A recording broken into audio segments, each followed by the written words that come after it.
Bonjour à toutes et à tous. Donc, je suis Emmanuel Roux, coordinateur de l'Observatoire Jeunesse Ruralité, et avec Mélodie Roche, qui est présente ici également, nous animons le webinaire aujourd'hui construit en partenariat avec le réseau Jeunesse Ardèche, intitulé Santé et psychologie des jeunes en ruralité.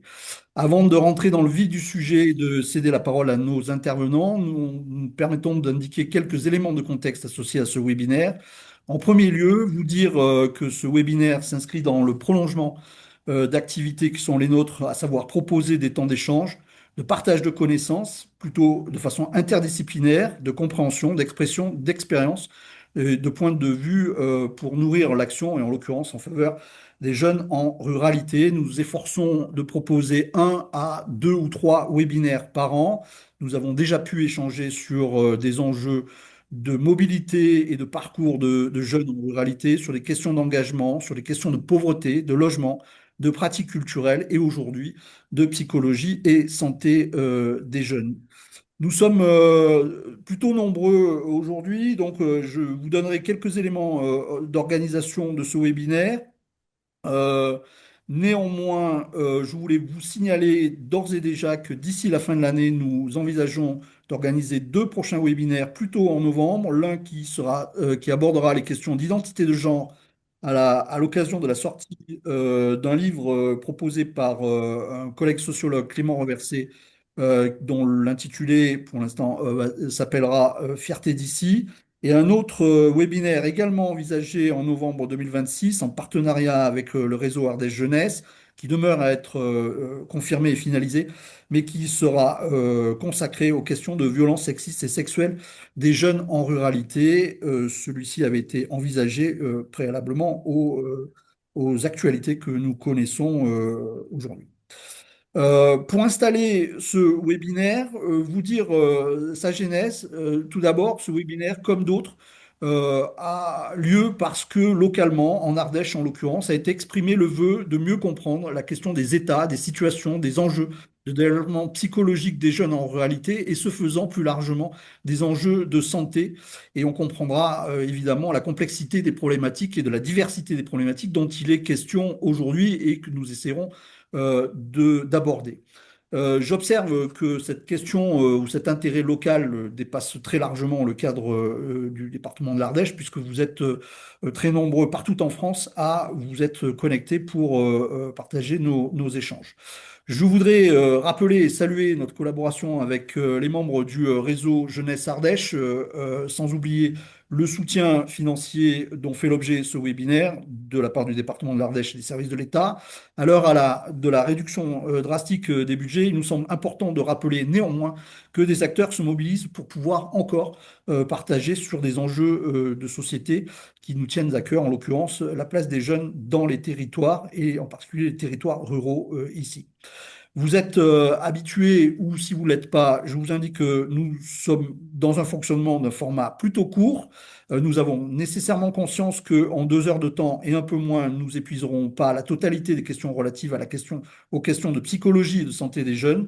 Néanmoins, dans le temps de préparation de ce webinaire, nous avons relevé un certain nombre d'éléments qui nous semblaient importants de souligner. D'une part, la question de l'approche intégrée et interdisciplinaire que requièrent les questions de psychologie et de santé plus largement des jeunes. Donc, vous verrez que notre panel essaie de convoquer cette pluralité. D'autre part, des enjeux de développement des jeunes et l'incidence dans leur parcours et en fonction des contextes d'évolution dans lesquels ils se situent. On essaiera de le traiter également. Les enjeux, bien sûr, d'observation et de réalité des situations de santé des jeunes dans les territoires.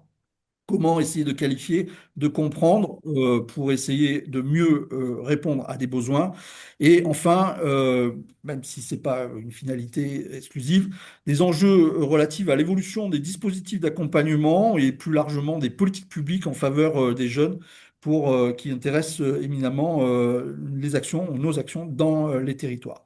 Donc, pour essayer de répondre à ces différents enjeux, encore une fois, nous avons souhaité mobiliser un panel d'acteurs dont je remercie leur présence et leur implication autour de notre table aujourd'hui. Pour des questions d'organisation, je vais vous demander, si ce n'est pas le cas, de pouvoir couper vos micros afin qu'on puisse entendre correctement les intervenants. Je vous indique que ce webinaire est fait l'objet d'un enregistrement afin de permettre la réalisation d'un support audiovisuel qui sera mis en ligne sur le site de l'Observatoire Jeunesse Ruralité d'ici la fin du mois. En général, on essaie d'être relativement réactif. Vous indiquez également l'ordre de nos d'intervention de nos quatre intervenants. En premier lieu, nous aurons le plaisir d'accueillir Marianne Maton, psychologue clinicienne, socioprofessionnelle de l'accompagnement des jeunes et intervenante dans les formations à l'Université Grenoble-Alpes, à qui nous avons demandé de nous apporter des éléments de cadrage et de compréhension de ce que recouvrent les questions de développement psychologique des jeunes. Marianne, vous disposerez de 15 minutes, suivies d'éventuelles questions. J'indique que les questions doivent être posées dans le forum et Madame Roche se fera l'expression de vos questions pour chacune et chacun des intervenants.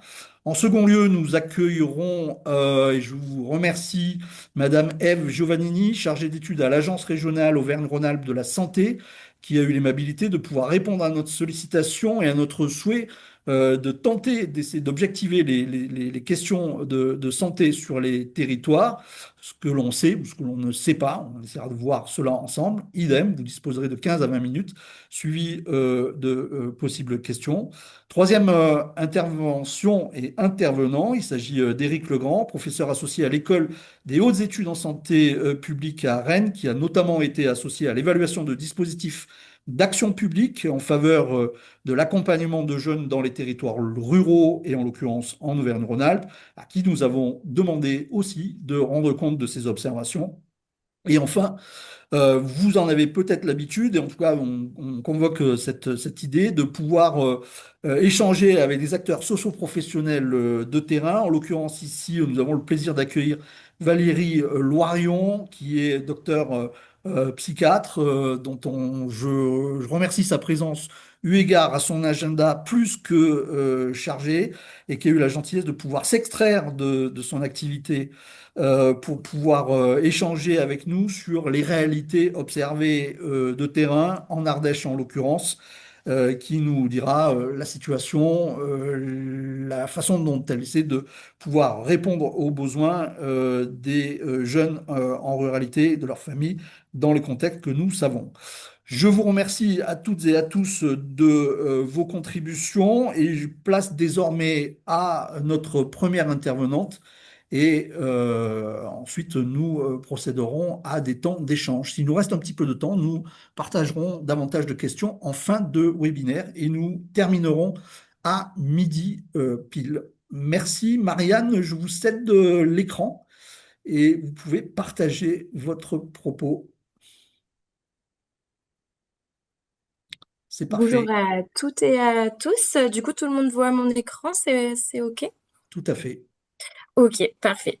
Voilà, oui, comme Emmanuel l'a dit, hein, je suis là pour vous donner un aperçu dans les grandes lignes, hein, de ce que c'est que le développement de l'adolescent, le développement normal de l'adolescent. Donc c'est un petit challenge de faire ça en 15 minutes alors qu'on pourrait en parler des heures et des heures. Mais voilà, j'ai essayé de vous donner un petit peu les grandes lignes de ce développement de l'ado. Donc l'adolescent, hein, c'est plus un enfant, mais c'est pas encore un adulte, et il va faire l'objet de nombreuses transformations biopsychosociales. Ça va être vraiment un bouleversement qui va se faire dans un environnement socioculturel, familial, scolaire spécifique. Donc ça va être vraiment des histoires singulières avec des différences individuelles, mais on va quand même observer des invariants pubertaires, hein. Donc déjà au niveau du développement biologique, le corps va être au cœur de l'adolescence, hein.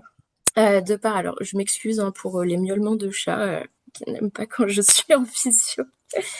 Mais voilà, le corps va être au cœur de l'adolescence, hein, avec notamment le développement complet des caractères sexuels, l'acquisition de la taille définitive, des fonctions de reproduction. Donc pour l'ado, ça va être déjà un premier challenge, hein, de s'approprier ce nouveau corps, hein, ce corps qui change. Ensuite, on va avoir un développement sur le plan cognitif qui va se faire au fil, hein, de l'adolescence, hein. C'est pas en entrant à l'adolescence qu'on a ces fonctions qui sont matures. Donc ça va être tout ce qui concerne les capacités de penser, de planifier, de prendre des décisions, de contrôle, d'inhiber, d'anticiper. Évidemment, beaucoup de choses vont se passer au niveau du développement psychologique, notamment, hein, tout plein d'enjeux autour de la relation avec les parents, où là, l'enjeu principal, hein, ça va être de prendre une certaine distance, de se séparer, mais sans rupture, donc tout en gardant de bonnes relations. Donc, c'est un challenge à la fois pour l'ado, mais aussi pour les parents. Et puis enfin, développement phare, hein, à l'adolescence, ça va être le développement social, où la place des pairs, PAIRS, hein, va être très très importante pour l'ado, où voilà, il va créer de nouveaux attachements et aussi avoir vraiment peur du rejet des autres. Donc, si on rentre dans le détail, déjà en termes de maturation cérébrale, on va observer à l'adolescence un décalage entre deux systèmes, hein. Le système limbique, déjà, qui a vraiment un rôle fondamental dans le fonctionnement émotionnel. Ce système va être mature de manière précoce. En comparaison au cortex préfrontal, hein, qui, lui, va maturer au fil de l'adolescence et qui va être responsable notamment des fonctions cognitives de haut niveau, hein, des fonctions exécutives qui sont l'inhibition, l'attention, la mémoire de travail et la flexibilité cognitive. Et ce décalage, hein, entre ces deux systèmes va faire que l'ado va notamment être sous l'influence excessive du système de récompense. Quand il va y avoir quelque chose d'agréable, ça va être difficile pour lui de s'arrêter. On peut remettre, enfin par exemple, hein, la question des écrans là-dedans. Les écrans, c'est vraiment très très stimulant pour le système de récompense et du coup, s'auto-réguler pour un ado, ça peut être difficile pour ces raisons-là notamment. De par ce décalage, les ados vont aussi ressentir les émotions de manière plus intense que les adultes, et notamment la peur. Ils vont avoir de moins bonnes stratégies de régulation émotionnelle. Alors ça, c'est normal, hein, c'est dans le développement. Au fur et à mesure où l'ado va grandir, normalement, il va acquérir de nouvelles stratégies pour se réguler. Donc une stratégie de régulation, ça peut être par exemple aller faire du sport, échanger avec un ami, etc. Et puis enfin, ce décalage va faire que les ados vont être beaucoup plus sensibles aux questions de contexte social que les adultes. Donc beaucoup plus sensibles, par exemple, à ce qui se joue dans leur groupe d'amis. Donc voilà pour cette question de maturation cérébrale. Pour faire le lien avec justement le groupe d'amis, le groupe, hein, à l'adolescence va vraiment être très très important et l'ado va devoir trouver un équilibre entre à la fois sociabilité mais aussi le développement de son individualité, hein. Le groupe, il est rassurant parce que face aux incertitudes et aux changements qui sont propres à l'adolescence, hein, la conformité va être rassurante. L'adolescent qui se cherche va dans un premier temps se trouver une nouvelle identité au sein du groupe. Et c'est notamment pour ça que la peur du rejet par les pairs est une réalité forte à l'adolescence, parce qu'elle vient s'intégrer dans des questions de construction identitaire. Du coup, l'ado va faire vraiment de gros efforts pour être conforme aux autres, hein. Il va s'intégrer dans une culture adolescente, hein. On a tous en tête des codes, hein, les baskets qu'il faut avoir, la musique à écouter, etc. Et cette culture va fournir des codes d'identification. Alors, ça peut être tout à fait positif dans le développement, mais ça peut aussi être la porte d'entrée vers de nouvelles dépendances, hein, par exemple aux substances, boire de l'alcool parce que tout le monde dans le groupe boit de l'alcool et qu'il faut faire pareil pour pas être rejeté de son groupe. Les régimes alimentaires pour les filles pour mincir et entrer dans la norme attendue du groupe, ou pour les garçons, la prise de protéines en poudre, etc., pour prendre de la masse, c'est aussi une question chez les garçons, etc. Donc, l'ado va vraiment s'intégrer dans plusieurs groupes de pairs. Ça peut être le groupe, les amis du collège, les amis du club de sport, du club de musique, etc. Et dans ces groupes, il va trouver de nouveaux repères, de nouvelles figures d'identification et d'attachement. En jouant différents rôles, et en écoutant, en observant ce qui va se dire, ce qui va se passer autour de lui dans son monde social, il va intérioriser différentes normes, différentes règles, valeurs et pratiques avec des exigences socio-culturelles. Et l'enjeu, ça va être aussi pour lui de s'approprier celles auxquelles il adhère le plus, en petit à petit les personnalisant et en leur donnant du sens pour lui. Donc, en s'intégrant au groupe, on va parler d'identité sociale, en quoi l'ado fait partie d'un groupe, quelles sont ses similitudes avec les autres personnes de son groupe. Donc voilà, identité sociale, et petit à petit va se dessiner grâce à ça une reconnaissance de soi dans le groupe. Donc là, on va parler d'identité personnelle, et on peut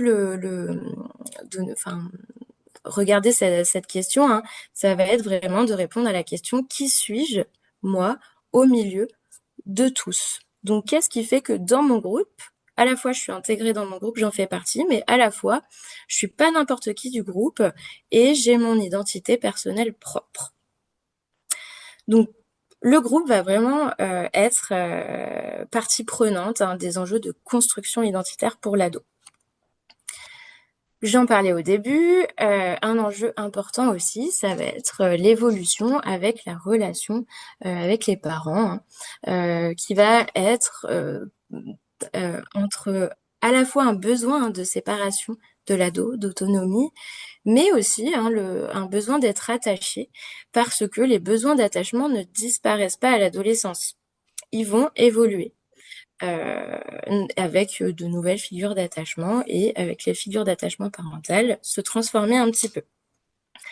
Grâce aux interactions que l'ado va avoir dans ces groupes sociaux, il va pouvoir compter sur les autres, et les autres vont pouvoir compter sur lui. Donc l'ado, à la fois, va trouver de nouvelles figures d'attachement, mais il va aussi lui-même devenir figure d'attachement. Donc là, ça va être aussi un nouveau rôle pour lui, une nouvelle responsabilité. Et à chaque étape du développement, le maintien du lien avec les figures d'attachement parental va nécessiter des ajustements pour justement suivre ce besoin d'autonomie grandissant. Donc l'équilibre parental va évoluer parce que l'adolescent va plus avoir les mêmes besoins, même si ses parents comptent encore beaucoup à ses yeux. Son besoin d'autonomie va être plus fort que son besoin de sécurité. Donc l'enjeu pour les parents, c'est de réussir à continuer à montrer son attachement, le fait qu'on s'intéresse à ses ressentis, à ses demandes, mais les modalités vont évoluer.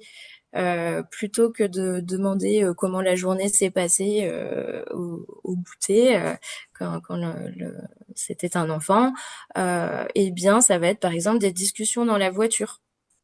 Ça peut évoluer de cette manière-là.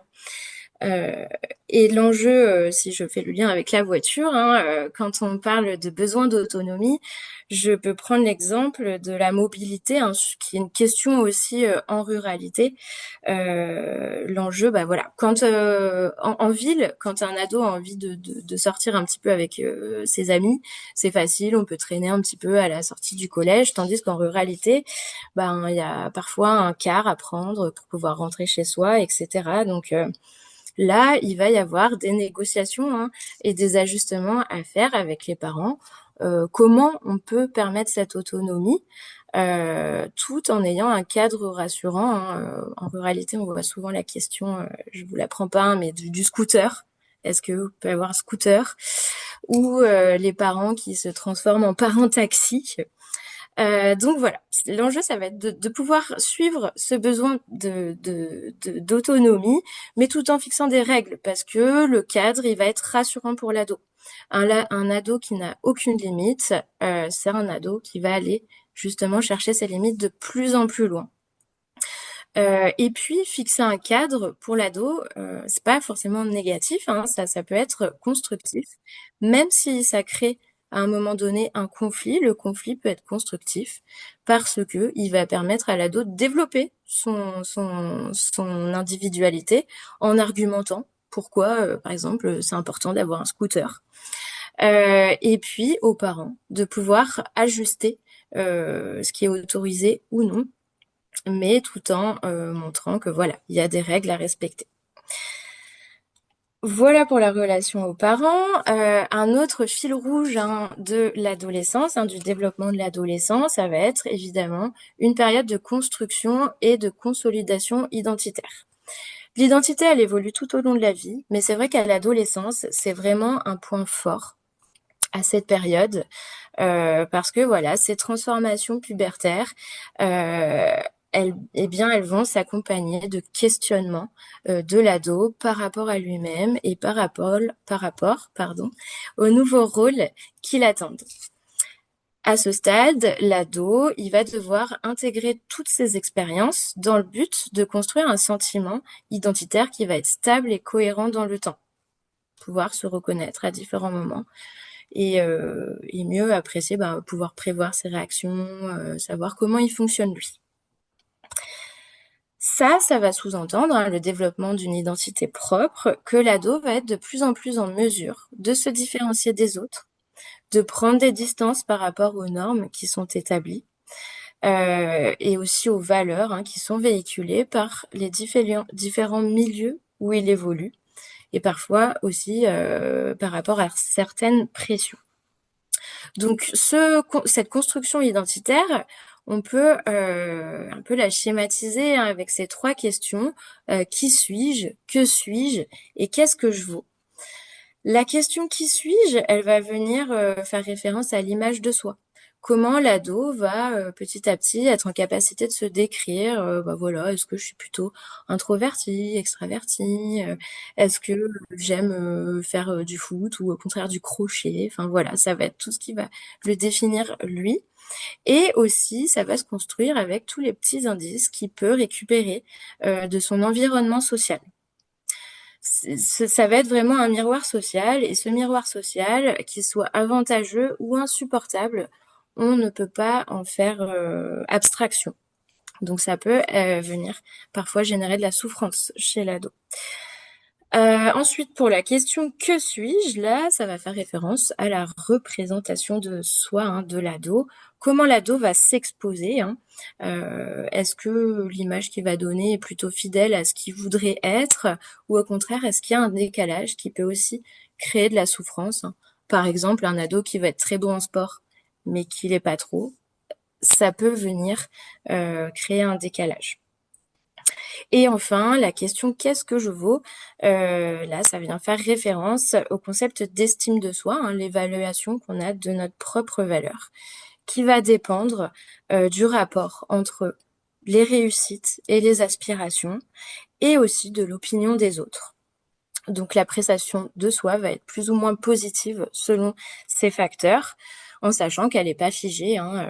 Elle peut diminuer avec, par exemple, des événements difficiles, un deuil, une séparation, échec scolaire ou harcèlement. Ou au contraire, elle peut augmenter cette estime de soi avec, par exemple, pour l'ado, le sentiment de compter pour quelqu'un, pour les autres, pour ses amis, pour ses parents, sentiment d'être aimé, d'être apprécié, etc. Pour l'ado, si on doit retenir des besoins importants pour l'ado, on peut parler de ces 3 besoins psychologiques fondamentaux que sont le besoin d'appartenance, le besoin d'autonomie et le besoin de compétence. Donc, besoin d'appartenance, ça va être le besoin de se sentir attaché, affilié aux autres. Le besoin d'autonomie, qui évidemment va être très important à l'adolescence, ça va être le besoin d'être en capacité de se sentir responsable de ses comportements, d'agir, de penser par soi-même, d'agir selon ses propres choix, qui vont être en lien de plus en plus avec ses valeurs personnelles, qui vont être intégrées, assumées. Et enfin, le besoin de compétences qui va renvoyer aux perceptions qu'a l'ado sur ses propres capacités, qu'elles soient physiques, cognitives, émotionnelles, dans ses activités et dans son cercle social, ses activités sociales. J'aime bien donner l'exemple des réseaux sociaux pour illustrer ces 3 besoins psychologiques de base, parce que les réseaux sociaux ont vraiment bien compris comment attirer nos ados, et ça vient aussi expliquer pourquoi pour les ados c'est aussi difficile de s'autoréguler et ils ont besoin d'être accompagnés là-dedans. Le réseau social, il vient répondre évidemment aux besoins d'appartenance. L'ado, il peut être en lien constant avec ses amis. Quand il n'y avait pas encore les smartphones, on était au collège, on était avec ses amis, et quand on rentrait à la maison, bon, il y avait le téléphone, mais le lien n'était pas constant comme ça. Alors que là, l'ado rentre chez lui, il peut encore être en lien avec ses amis. Et si je reviens à la question des transports, ça peut aussi être pendant les temps de transport, quand on a 40 minutes de car pour faire le collège, la maison, ça peut aussi être une manière de rester en lien, et remplacer un petit peu les temps où on traîne ensemble des ados en ville. Donc il n'y a pas que du négatif là-dedans. Ensuite, les réseaux sociaux, ils vont venir aussi satisfaire ce besoin d'autonomie. L'ado, il va pouvoir se présenter comme il le souhaite. Est-ce qu'il a envie de se présenter une photo de profil avec, sans filtre, qu'est-ce qu'il va présenter sur son compte, enfin voilà, ça va vraiment aussi venir stimuler ce besoin d'autonomie. Et puis enfin, le besoin de compétences, là, il va être satisfait par tout ce qui est like et follower. Ça va vraiment agir là-dessus, en lien avec le système de récompense dont je parlais au début de l'intervention. Pour un petit peu recadrer et amener le thème de la santé mentale à l'adolescence, eh bien cette période, la période dans la puberté, ça va être vraiment une période développementale pendant laquelle les jeunes vont être confrontés à de nombreux changements.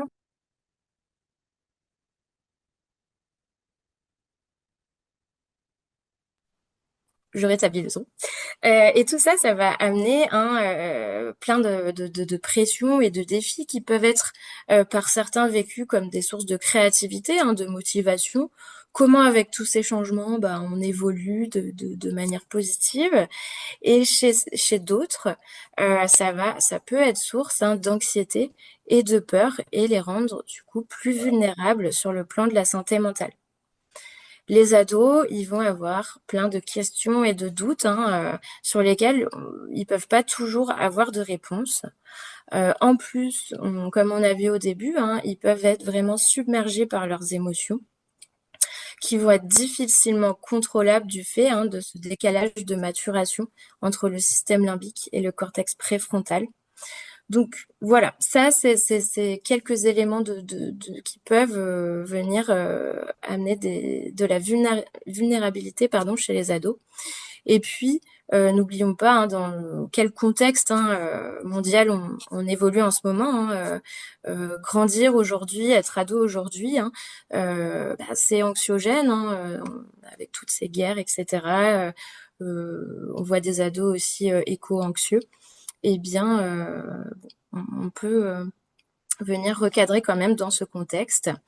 Et enfin, je vous ai mis la petite référence au roman graphique de Mathieu Persan, le passage qui fait état, enfin, il parle de la dépression de sa fille.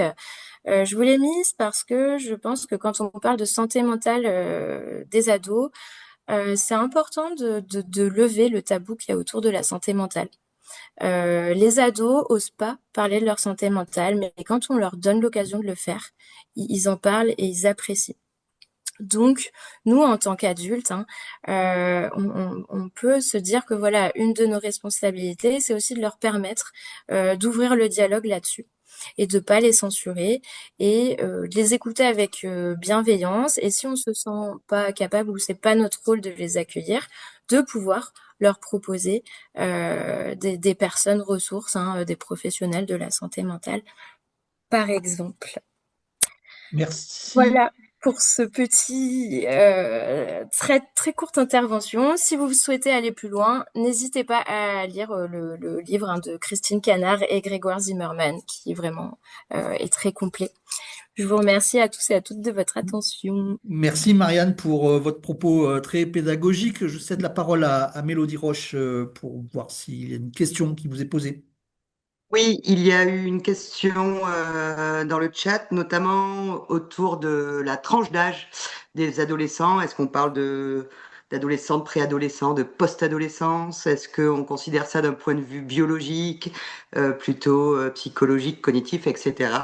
Voilà, donc Marianne, on te propose de répondre à cette question et puis après, De façon courte, et s'il puis vous plaît, pour et puis poser Oui. ça notre sera avis. la seule qu'on prendra pour à peu près respecter le C'est timing. ça. Merci. Merci à vous. Alors, de façon courte, pour le moment, il n'y a pas vraiment de consensus sur quand commence l'adolescence et quand elle finit vraiment.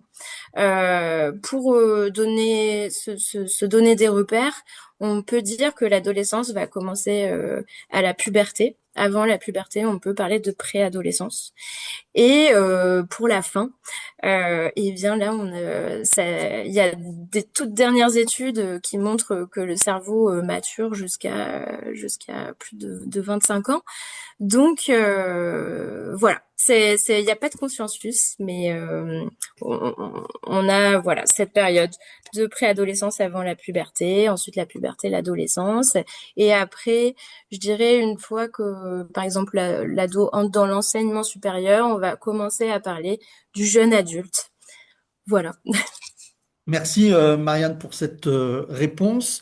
Je vais proposer d'enchaîner avec notre seconde intervention. Madame Giovannini, si vous pouvez proposer de partager votre support.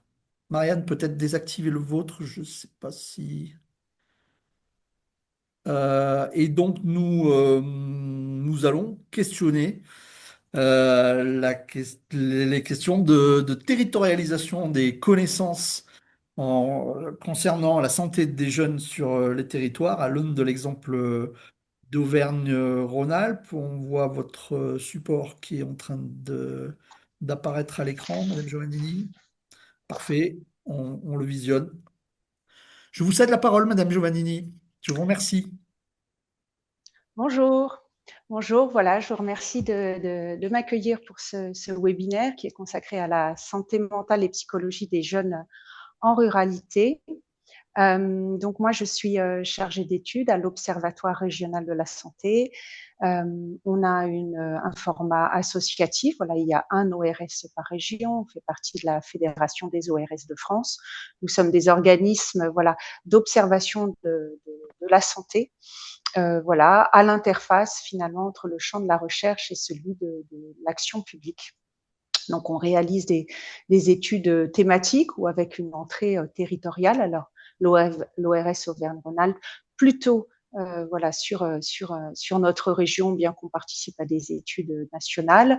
Alors, des études qualitatives, des études quantitatives, voilà, en fonction, sur toute thématique, en fonction de la commande, et on développe notamment en Auvergne-Rhône-Alpes voilà des outils en libre, enfin en libre, voilà, d'observation locale, donc qui s'appelle Balise. Voilà, ce sont des données sanitaires et sociales qui sont disponibles à toutes les échelles régionales et qui sont en accès libre. Alors, on a plusieurs sites sur Balise, voilà, l'observation locale, voilà, des accès par source.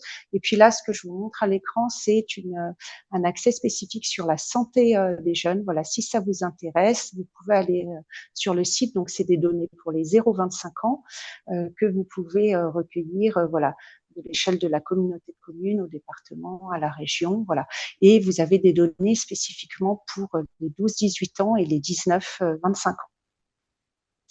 Voilà, donc sur cette question de la santé mentale des jeunes en rural, sur lequel voilà, je vais concentrer mon propos, mais on peut se poser beaucoup de questions. Voilà, finalement, le rural, alors vous, voilà, dans le cadre de l'Observatoire, c'est une question que vous connaissez bien. Finalement, il y a le rural. Finalement, ce n'est pas un monobloc, ça renvoie à des réalités très diverses. Et finalement, au-delà des classifications de l'INSEE entre rural, urbain, il y a aussi des classifications plus fines du rural, mais en fait, il y a une très grande diversité de territoires que ne peuvent pas finalement, j'allais dire, résumer voilà ces classifications de l'INSEE, même si nous, voilà, nous les utilisons. Alors la question des jeunes, voilà, vous dans l'observatoire, vous êtes concentré sur les 15-29 ans. Voilà, c'est une tranche d'âge, un petit peu d'études plutôt inhabituelles pour nous. On a peu de demandes, mais aussi parce que finalement, je pense qu'il y a peu de dispositifs qui sont destinés à voilà cette tranche un petit peu large des 15-29 ans. Et puis sur les questions de santé mentale, voilà, je vous propose de détailler, même en allant quand même assez vite, sur des données de définition et puis quelques données nationales de cadrage. Et puis ensuite, je vous montrerai voilà ce qu'on peut observer en Auvergne-Rhône-Alpes et notamment en rural. Donc la santé mentale, c'est un état de bien-être mental qui nous permet de faire face aux sources de stress de la vie, de réaliser notre potentiel, de bien apprendre, de bien travailler et de contribuer à la vie de la communauté. Donc la santé mentale fait partie intégrante de la santé. Il n'y a pas de santé, de bonne santé finalement sans une bonne santé mentale, et ce n'est pas que l'absence de maladie ou de troubles psychiques. Donc généralement, on distingue 3 dimensions dans la santé mentale. La santé mentale positive, donc tout ce qui va être le bien-être et tout ce qui va être des facteurs favorables, on va être dans la prévention primaire, la détresse psychologique réactionnelle et puis les troubles psychiques, voilà, la maladie avec des durées variables et des troubles plus ou moins sévères. Sur ce schéma, voilà, vous retrouvez les déterminants de la santé mentale. Voilà, ce sont les facteurs finalement de notre santé mentale. Ce schéma vise à expliquer finalement que notre état de santé mentale dépend de facteurs individuels, alors notamment le sexe, le genre, la situation, par exemple, dans l'enfance, mais également de facteurs qui sont liés à l'environnement, des facteurs sociaux et économiques, et également plus largement des facteurs qui sont sociétaux. Alors on pense au statut socio-économique, au soutien social dans l'environnement, au niveau d'éducation, voilà. Et puis également à la situation globale finalement dans un pays. Alors, je vais passer un petit peu rapidement, mais juste pour vous donner quelques données de cadrage que peut-être vous connaissez déjà très bien sur la santé mentale des jeunes. Finalement, ce qu'on observe beaucoup, il y a énormément d'études voilà, qui mettent en avant une dégradation de l'état de santé mentale des jeunes depuis la crise du Covid-19. Mais en réalité, ce qui est surtout observé, c'est l'augmentation de la détresse psychologique, mais finalement pas des troubles psychiques sévères. Donc, je vais vous présenter des données d'enquête nationale, donc l'enquête EPICOV de l'INSERM et de l'adresse, du baromètre de santé publique et l'enquête en classe, voilà, qui est réalisée auprès des collégiens et les lycéens. Donc, effectivement, voilà, vous retrouvez quelques chiffres de prévalence des troubles psychiques sévères, voilà, qui restent quand même plus rares en population jeune. Il faut bien noter cependant, voilà, que c'est la jeunesse, voilà, un âge finalement également critique parce que c'est là où souvent se déclarent finalement les premiers épisodes de schizophrénie, voilà, plutôt entre 15 et 25 ans, et puis également des troubles bipolaires. Alors, quelques données voilà, sur ce graphique. Vous retrouvez l'évolution de la prévalence des syndromes dépressifs chez les jeunes de 15-24 ans. Comme vous le voyez sur ce graphique, voilà, on observe une augmentation voilà, des syndromes dépressifs chez les jeunes depuis la crise du Covid.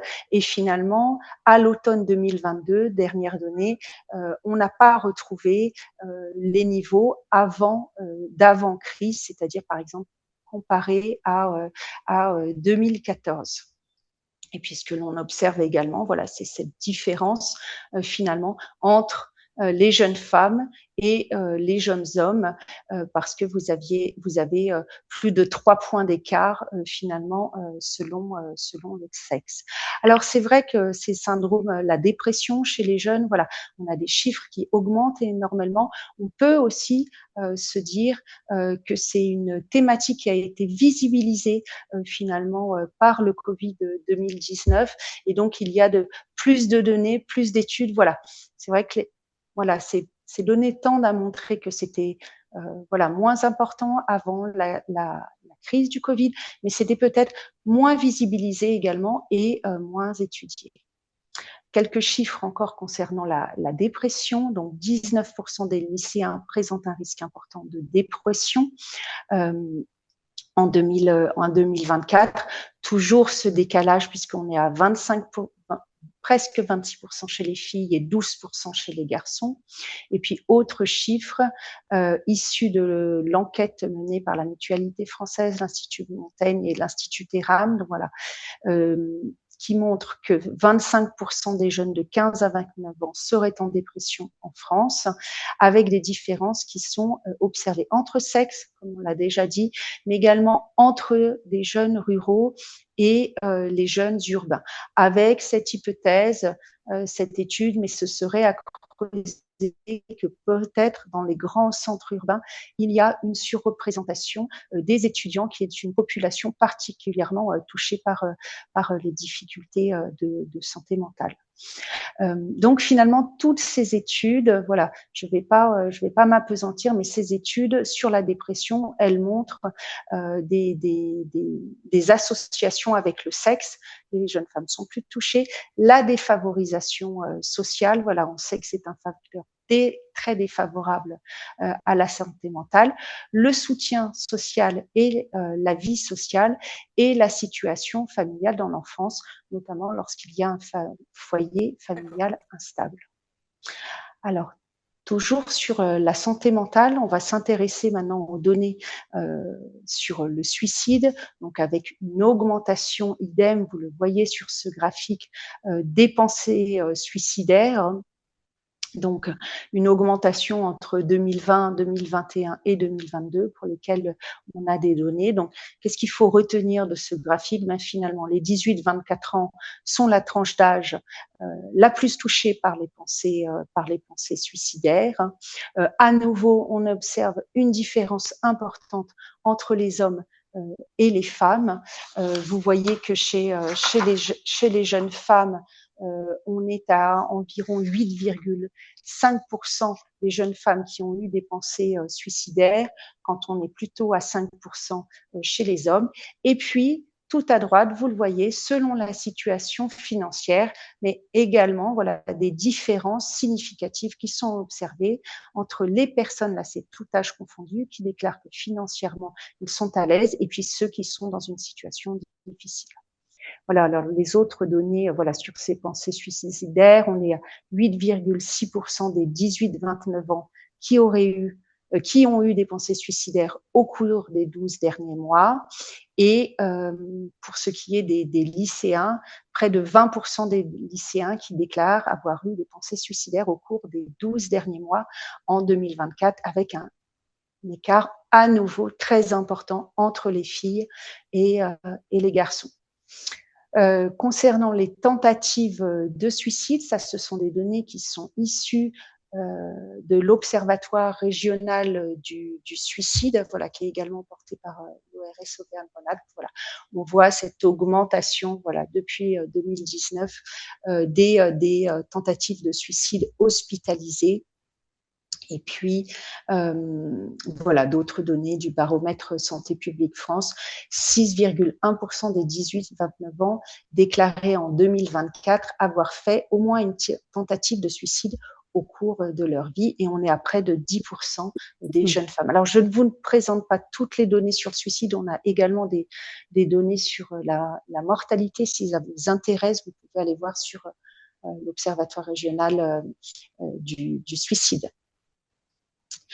Un petit point, mais très rapide, sur la consommation de produits psychotropes. Vous voyez que les usages d'alcool, alors que ce soit pour les expérimentations, l'usage dans le mois, les usages réguliers, les ivresses, voilà, on est plutôt entre 2019 et 2024 plutôt sur une baisse des consommations. Idem pour le cannabis et les autres substances illicites. Mais à nouveau, voilà, je ne vous présente pas pour les chiffres, mais il faut savoir que voilà, toutes ces consommations, elles sont fortement liées à la situation scolaire et la catégorie sociale de ces jeunes. Alors, à noter, bien sûr, la situation scolaire est très en lien avec la catégorie sociale. Et par exemple, les jeunes en apprentissage et sortis du système scolaire sont beaucoup plus vulnérables à la consommation de substances psychoactives par rapport aux jeunes en lycée professionnel et encore moins exposés, voilà, les jeunes qui sont en lycée général. Voilà, j'en ai fini, voilà, pour ces données très rapides de cadrage, et je veux vous présenter, voilà, ce que l'on peut observer à notre niveau en Auvergne-Rhône-Alpes sur la santé mentale des jeunes en rural. Donc, comme je vous le disais en introduction, voilà, les territoires ruraux, ça recouvre des situations très diverses, et on essaye de les approcher finalement avec des indicateurs, des classifications. Donc, à gauche, sur la carte de gauche, vous retrouvez une classification de l'INSEE des communes rurales. Voilà, on va dire du rural périphérique au rural très peu dense, au rural éloigné, voilà, des centres urbains. Donc voilà pour la classification rural-urbain. Et puis sur la courbe, sur sur la carte de droite, vous retrouvez cartographié toujours la région Auvergne-Rhône-Alpes, mais selon l'indice de défavorisation sociale. Donc, cet indice de défavorisation sociale, c'est un indicateur composite qui prend en compte le pourcentage d'ouvriers dans la population active, le pourcentage de bacheliers chez les 15 ans et plus, le pourcentage de chômeurs dans la population active et le revenu médian par foyer.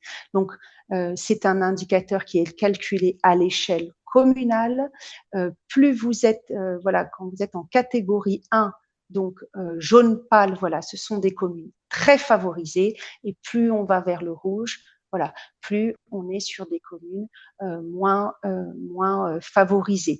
Donc voilà, par exemple, tout à l'est, donc à droite, on retrouve la Haute-Savoie, très favorisée, par exemple en Auvergne-Rhône-Alpes, et puis l'Auvergne, plutôt à l'ouest, voilà, avec une concentration de communes moins favorisées, ou par exemple, vous le retrouvez dans le sud à Ardèche, également beaucoup de rouge, beaucoup de communes défavorisées. Voilà. Autre donnée de contexte. Donc là, voilà, ce sont des premières extractions, des premières données de traitement que l'on a pu faire, et ça mériterait des études plus poussées parce que pour ces chiffres, on a utilisé uniquement la classification rural-urbain de l'INSEE, et uniquement la classification, on a regroupé les communes favorisées, donc l'indice de défavorisation sociale 1 et 2, et les communes défavorisées en regroupant les communes défavorisées 4 et 5. Donc, ça mériterait voilà, encore d'être affiné, creusé, mais ce serait une étude en soi. Donc, ces données de contexte pour vous dire que dans les communes rurales, comme vous le voyez dans le premier tableau, les jeunes de 15 à 29 ans représentent 13,3% de la population. Voilà, quand ils sont plus nombreux, comme vous le savez, dans les communes urbaines où ils représentent 18,7% de la population.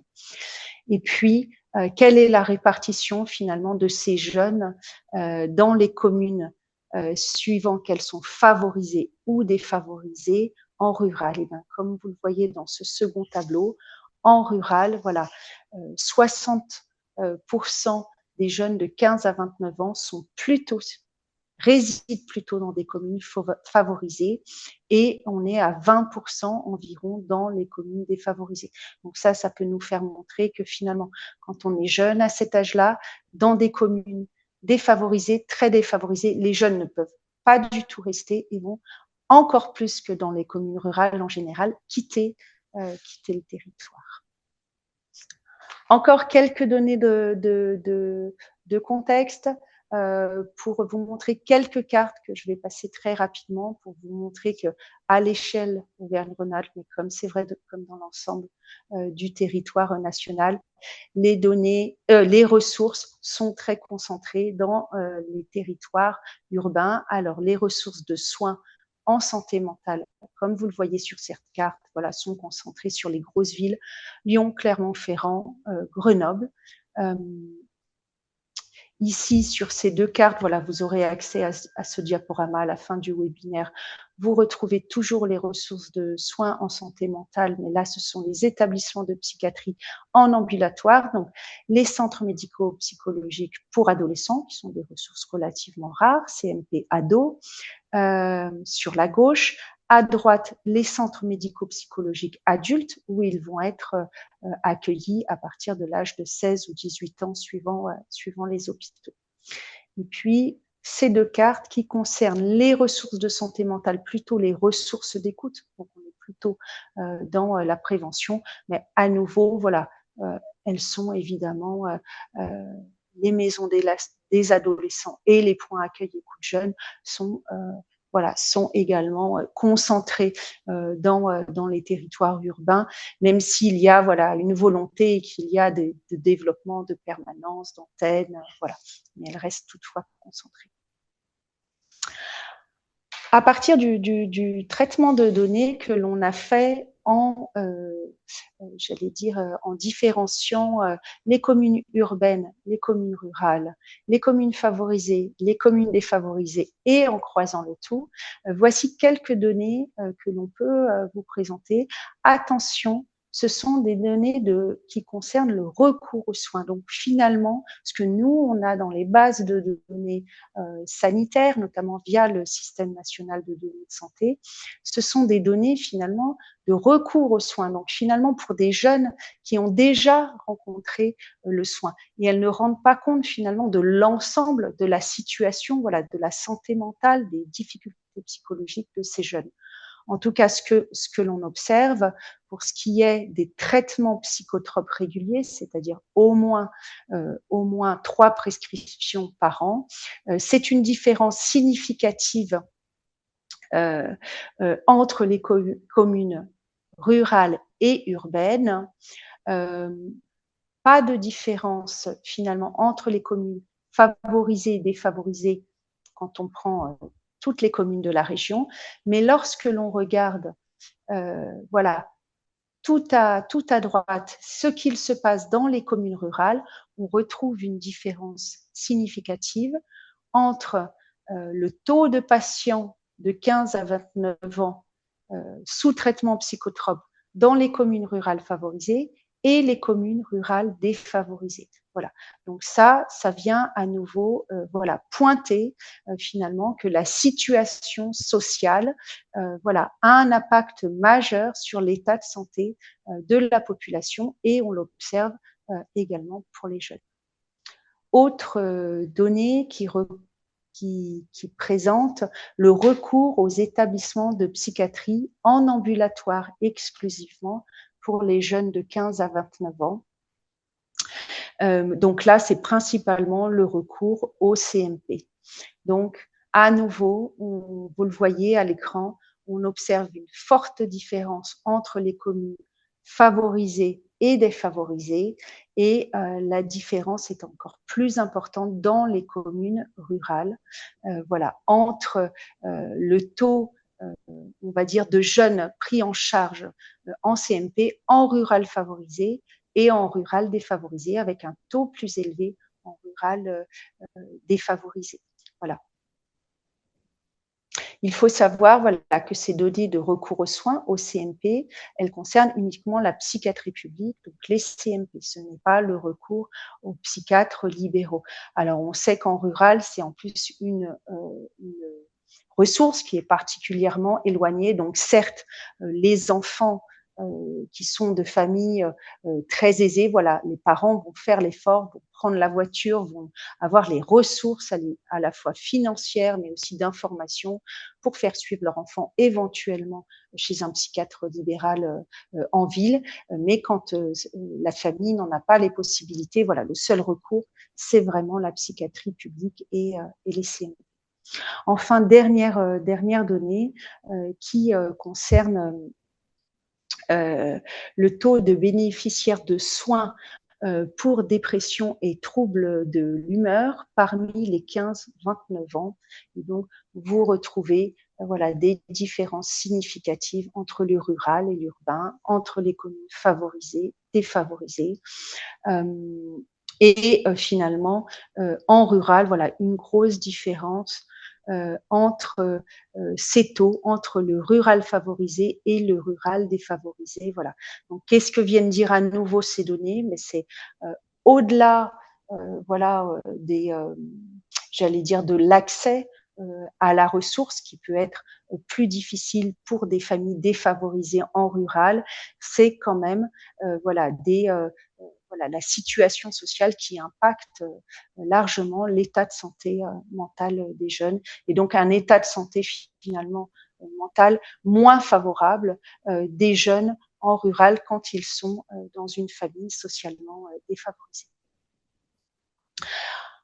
Pour conclure, quelques données que l'on observe, alors que l'on a, voilà, ce que l'on observe notamment dans nos études, notamment dans les études qualitatives.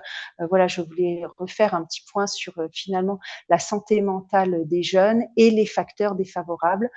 Voilà, il ne faut pas, comment dire, essentialiser finalement la situation des jeunes en rural. Voilà, ces facteurs, ceux qui vont être cités en titre, voilà, en violet, ce sont des facteurs qui sont défavorables pour l'ensemble des jeunes. Voilà, mais peut-être avec un contexte de vie un peu différent, des illustrations finalement un petit peu différentes. Donc, comme je l'ai déjà dit, voilà, la défavorisation sociale, le faible niveau de qualification, c'est un facteur, un déterminant défavorable de la santé mentale des jeunes.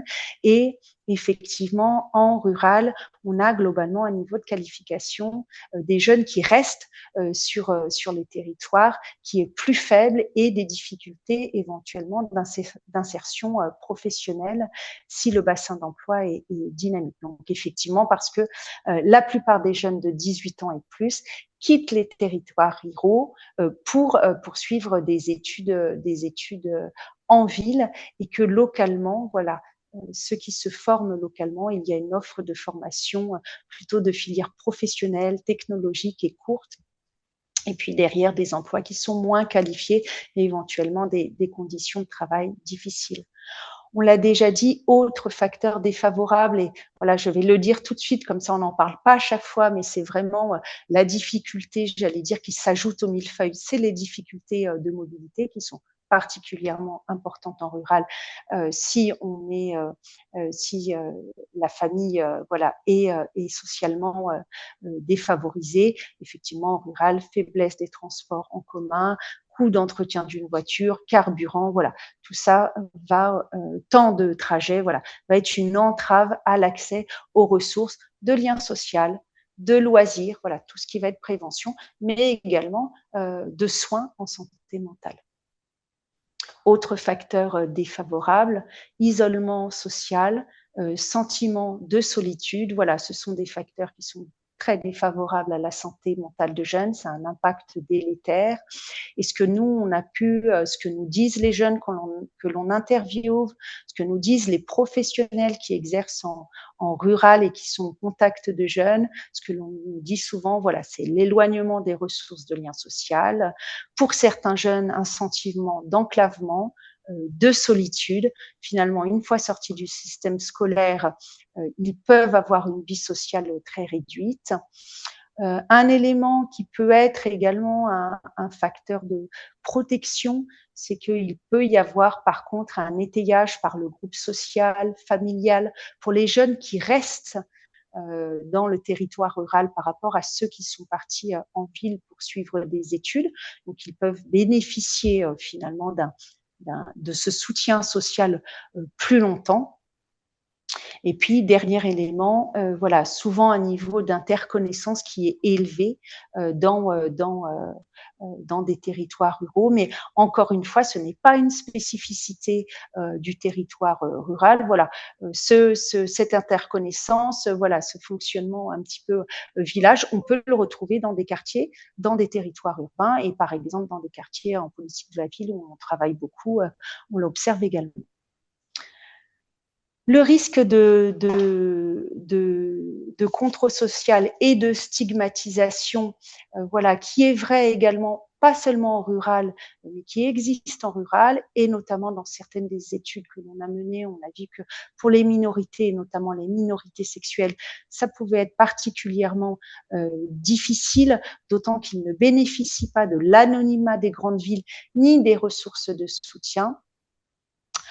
Et puis, dernier facteur défavorable à la santé mentale des jeunes, c'est les représentations négatives sur la santé mentale qui sont un frein à la demande d'aide et de soins.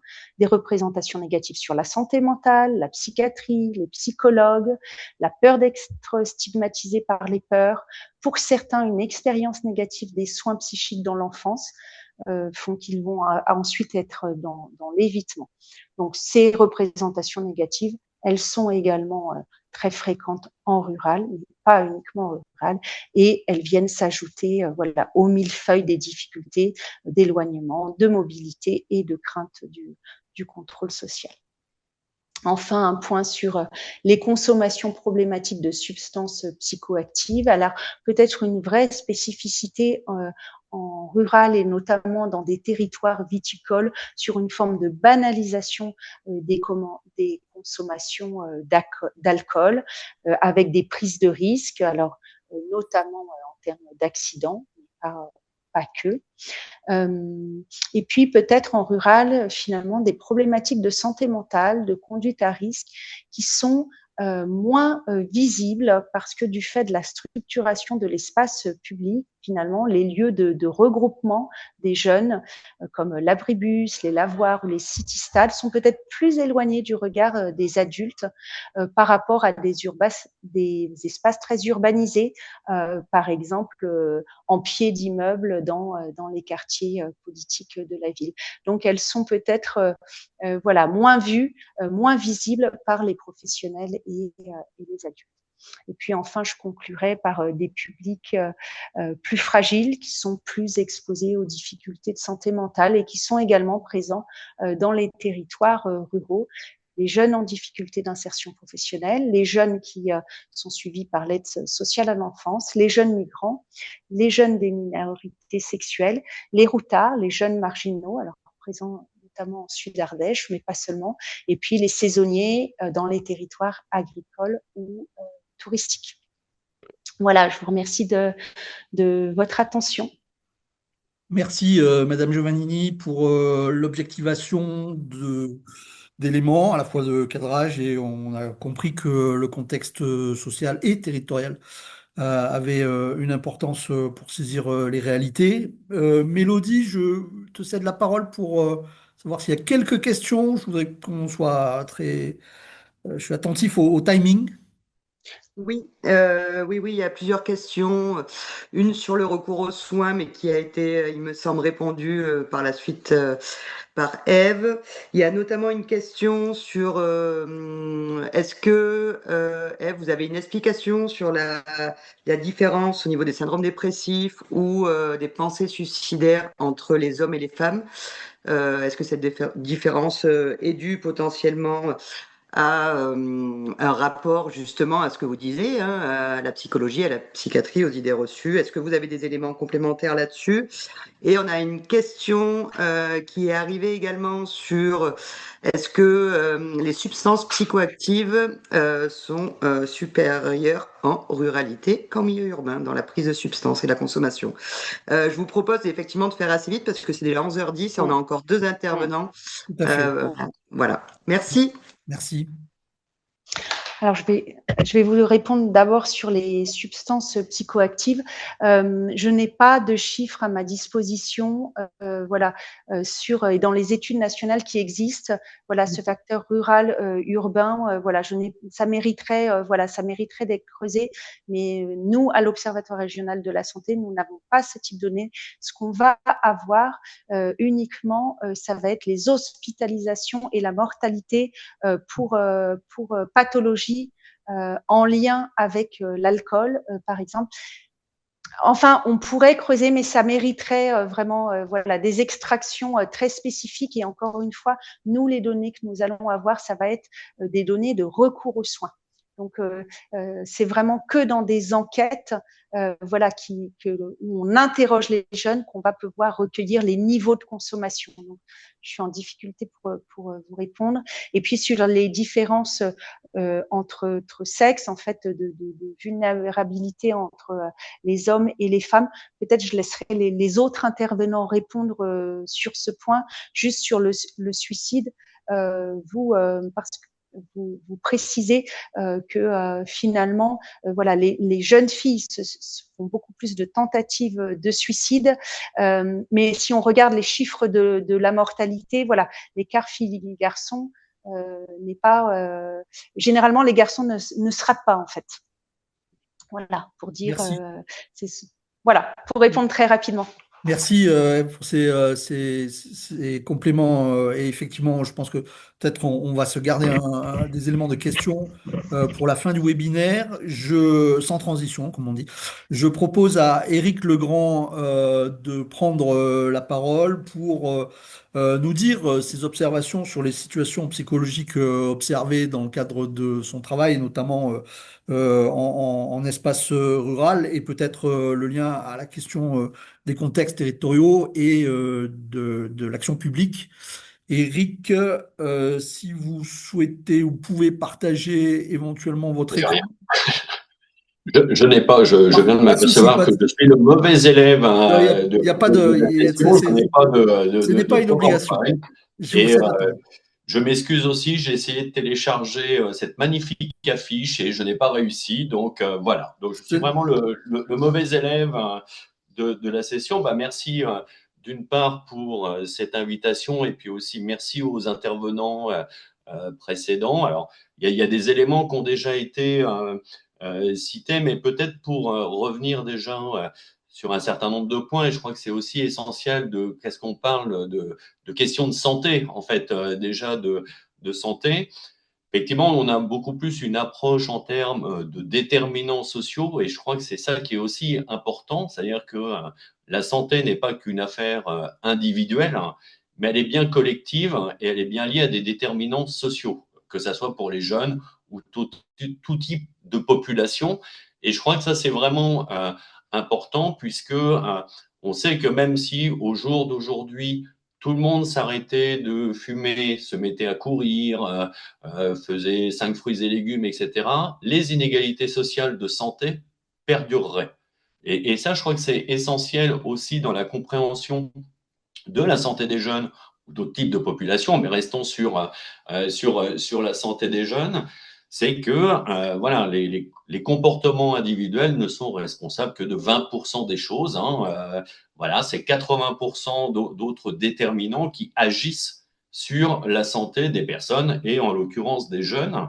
Et d'ailleurs, c'est ce qu'il montre très très bien, alors au travers d'études ou au travers d'expressions politiques sur la question de la santé. Alors, je vais juste prendre deux exemples, hein.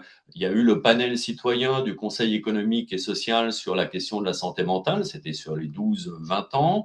Il y a eu une déclaration du Forum européen de la jeunesse sur la santé mentale. Alors, tous et toutes disent bien qu'il y a des problématiques de santé mentale et qu'il ne faut pas les négliger, bien sûr, mais tous mettent en avant la question des déterminants sociaux, c'est-à-dire qu'est-ce que l'on fait par rapport à la pression scolaire, qu'est-ce que l'on fait par rapport au manque d'insertion sociale et professionnelle des jeunes, qui pèsent effectivement sur la question de la santé mentale ou de l'accessibilité, alors je dirais là aux soins directement.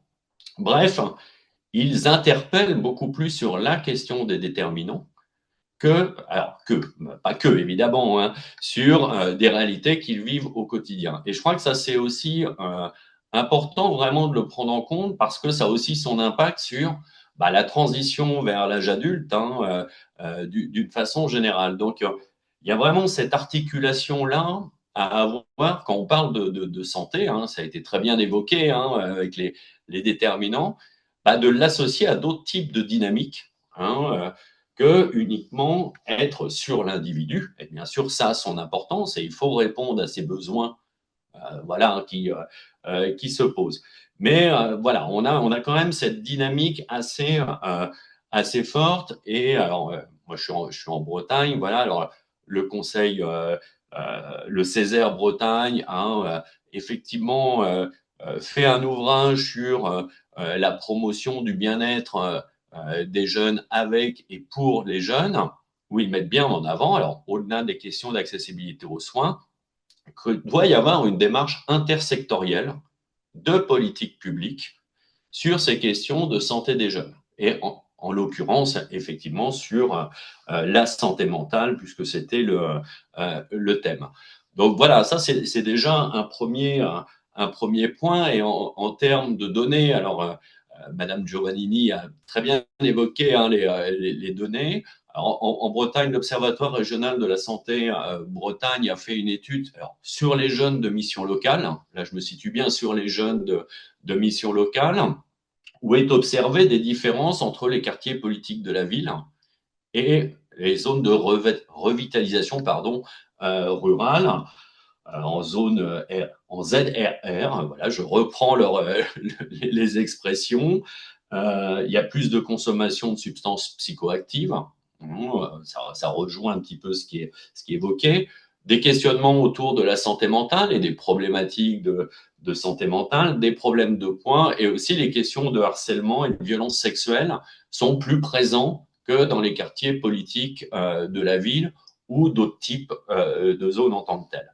Donc, on a aussi des spécificités, effectivement, des jeunes en ruralité. Et je voudrais rajouter aussi quand même, mais d'une façon générale, et aussi, alors, pas uniquement spécifiquement aux jeunes de milieu rural, que on a tendance, et je rejoins ce que soulevait Madame Giovannini tout à l'heure, d'essentialiser les jeunes au travers de leurs risques ou des problématiques de santé, etc. Mais on aborde peu aussi la question que les ressources qu'ont les jeunes par rapport à la santé. Et c'est quelque chose qu'en termes de politique publique, on a beaucoup de mal à mettre en œuvre. Les jeunes ont aussi des ressources.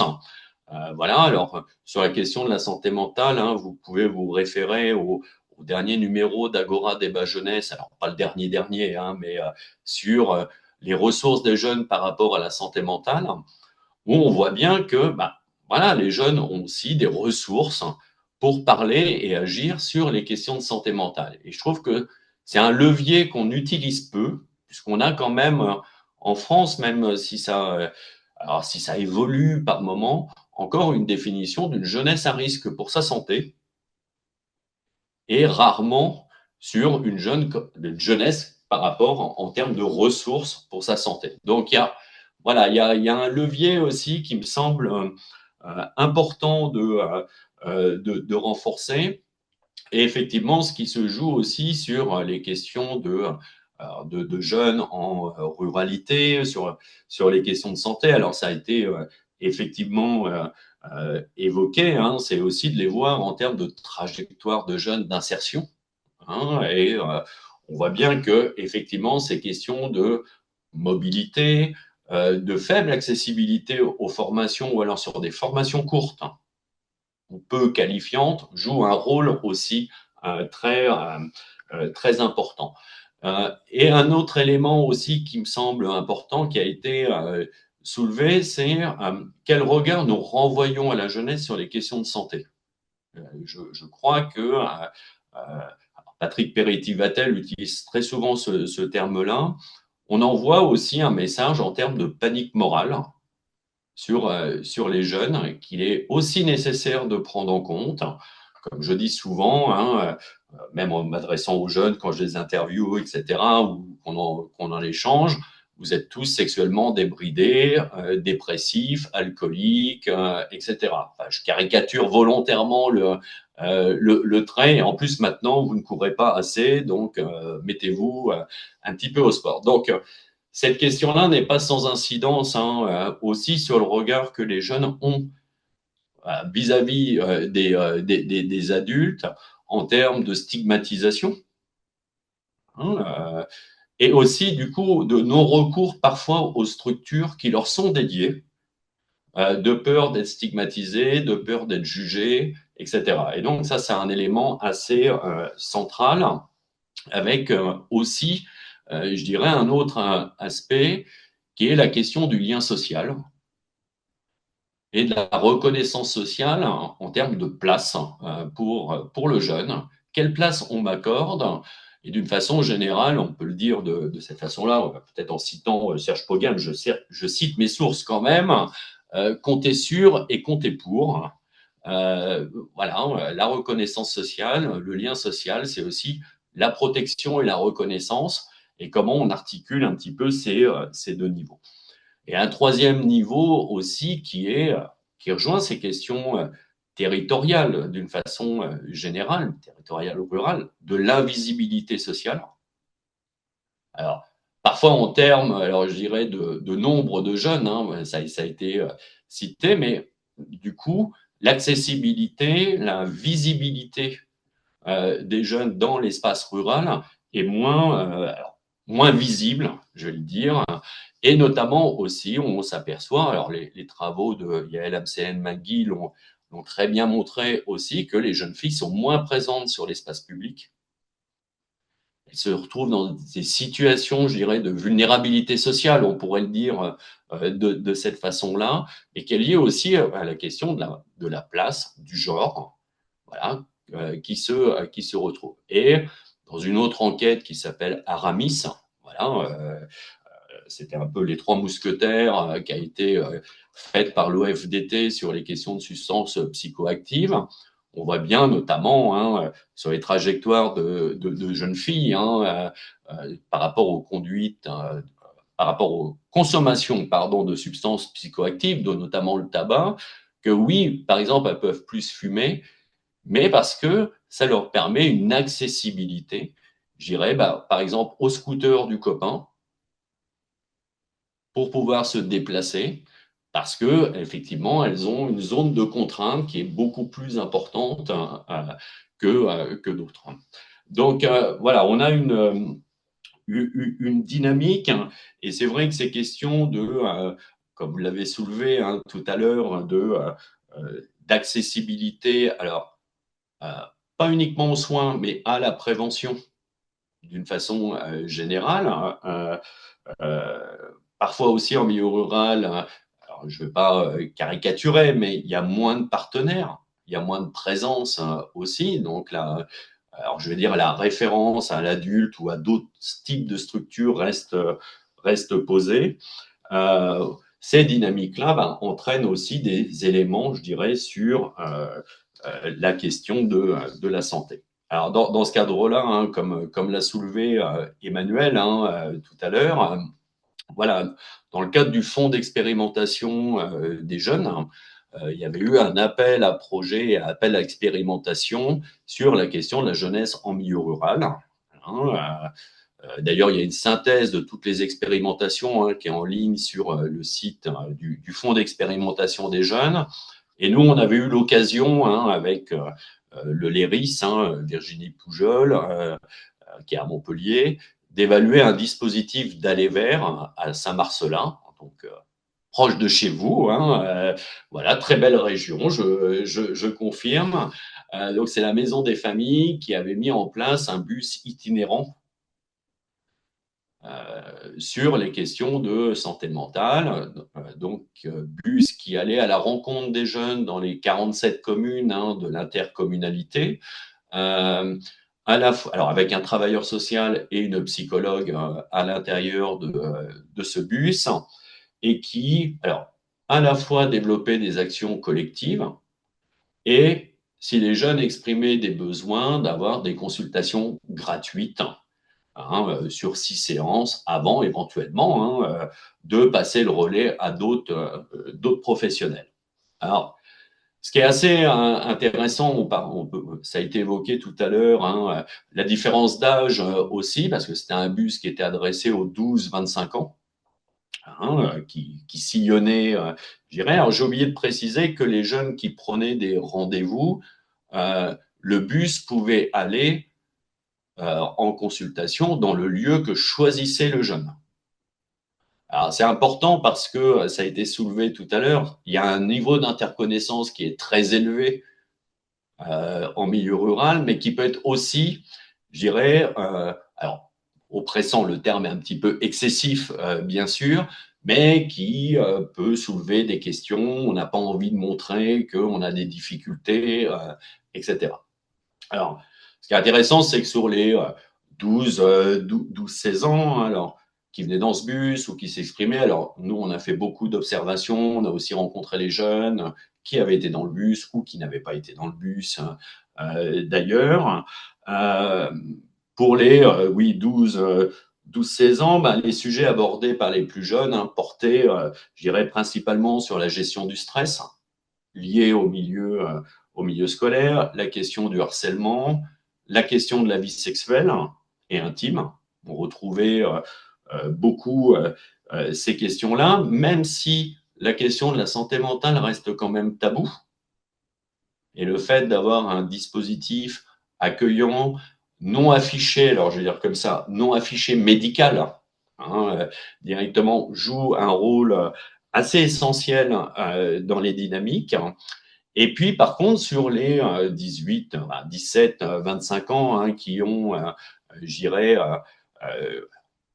été dans le bus ou à la rencontre de ces professionnels, effectivement, on pouvait rencontrer des problématiques de santé mentale, de dépressif, mais ce que l'on voyait surtout apparaître, c'était la question des droits sociaux. Voilà, donc d'autres types de problématiques, les droits sociaux, la question de la précarité. Comment j'accède à des droits, donc précarité qui peut être liée effectivement au manque d'emploi aussi, bien sûr. Et puis la question de l'isolement qui reste posée. Une jeune fille, quand on parle de mobilité, avant elle était à Grenoble, elle a rejoint son compagnon voilà, dans le territoire de Saint-Marcellin, elle s'est retrouvée très isolée avec peu d'accessibilité, je dirais, à l'emploi, aux études, etc. Donc, ça restait effectivement très posé. Alors, ce qui est intéressant, je dirais, au-delà de la réponse qui a été apportée directement sur ces questions de santé mentale qui peuvent prendre des formes différentes, ça a été bien soulevé tout à l'heure, c'est que la présence de ce bus, même si parfois les jeunes ne pouvaient pas forcément j'allais dire, consulter à l'intérieur. Pour l'ensemble des jeunes, c'était un signe de reconnaissance sociale. D'ailleurs, on s'intéresse à nous. Ça ne veut pas forcément dire qu'ils vont aller dedans, mais il y a une reconnaissance sociale. C'est-à-dire qu'on est important pour les adultes. On est aussi isolé, mais c'est important qu'on y soit. Donc il faudrait plus. Alors certains demandaient qu'il y ait plus de bus et Parfois, je dis, bah, s'il y a trop de bus, ça fait un peu food truck de la prévention. Donc, il y a une question de coordination aussi du aller vers qui reste un peu posée en tant que telle. Mais il y avait vraiment cette dynamique de la reconnaissance. Et dans les effets, Emmanuel, tu soulevais cette question de politique publique. Dans le cadre du fonds d'expérimentation, bah, il y a un financement pour expérimenter, bien sûr. Mais après, se pose, et ça, je vous apprends rien, les questions de pérennisation des dispositifs, qui reste toujours un élément clé. Et ce qui a été assez intéressant, c'est que ce bus a été pérennisé par l'ensemble de la communauté de communes, puisque les maires, même des petites communes concernées, se sont, alors je prends des termes, investis aussi d'une mission sur cette question-là. C'est-à-dire que ce n'était pas uniquement la ville-centre qui, j'allais dire, alors captait l'attention, mais qu'il s'intégrait dans une dynamique globale pour le bien-être des jeunes. Et ça a eu aussi des effets sur des questionnements autour des politiques publiques en termes de mobilité, pas que, de répartition de l'emploi. Alors, bien évidemment, il faut du temps. Hein. Je ne dis pas que ça a été tout de suite, dès le lendemain, voilà, on a amélioré les liaisons de bus, etc., hein, bien sûr. Mais au moins d'avoir une réflexion globale sur une politique de jeunesse qui intègre cette question de la santé, donc au travers du bus, puisque une des difficultés qui se posent bien souvent aussi sur les questions de santé des jeunes notamment, c'est que c'est pas forcément considéré comme intégré dans une politique globale. On a souvent l'image que la santé, c'est une affaire de médecins. Or, l'ensemble des politiques publiques qui sont développées ont leur importance dessus. Donc, il y a vraiment cette logique-là. Et ce qui est aussi important, c'est de dire, alors, par rapport à ce bus-là, c'est que ça révèle aussi la façon dont les jeunes perçoivent la prévention, c'est-à-dire que ce qu'ils disent très très bien, c'est que voilà, là on était dans des espaces qui étaient non jugeants, qui étaient aussi une accueil de qualité, alors confortable, hein, voilà. Alors il y a l'effet un peu pittoresque d'un bus, hein, bien sûr. Alors, il était confortable, hein, c'est pas une calèche hein, non plus. Ça aurait pu être intéressant aussi. Donc, voilà, ces aspects de comment aussi je m'adresse aux jeunes sur les questions de santé restent aussi posés. Et dans d'autres dynamiques qu'on a pu observer hein, dans le cadre du milieu rural, hein, aussi en Bretagne, et quand je parlais de ressources des jeunes, c'est aussi de favoriser l'émergence de collectifs.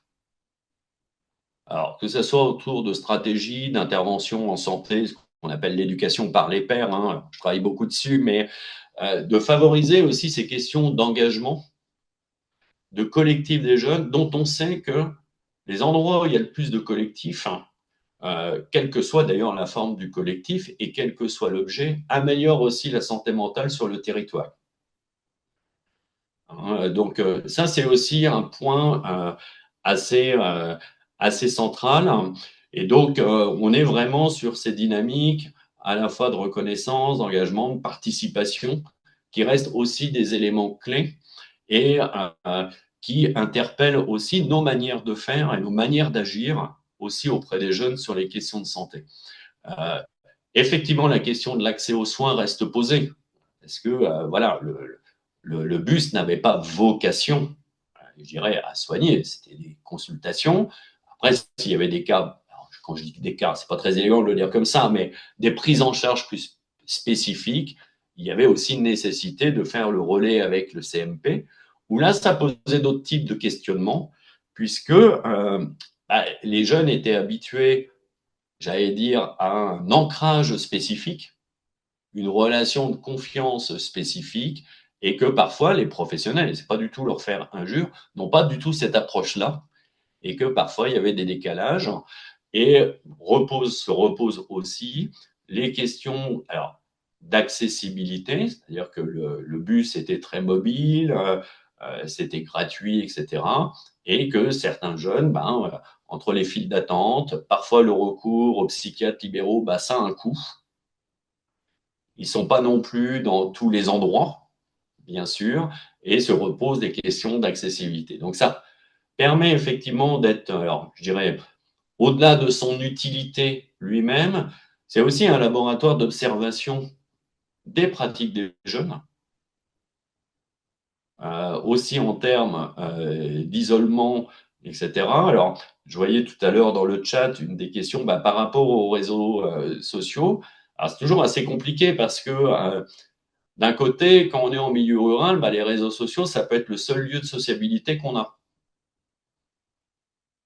Ce qui est, voilà, on est toujours dans des paradoxes un petit peu de ce côté-là, mais de l'autre côté, aussi, il ne faut pas oublier qu'il y a beaucoup de zones blanches aussi en milieu rural. Alors, en Bretagne, on en a beaucoup qui restent encore. Donc, ces sentiments d'isolement peuvent être assez importants. Et selon la taille des communes, il y a peu de jeunes aussi qui se situent dessus.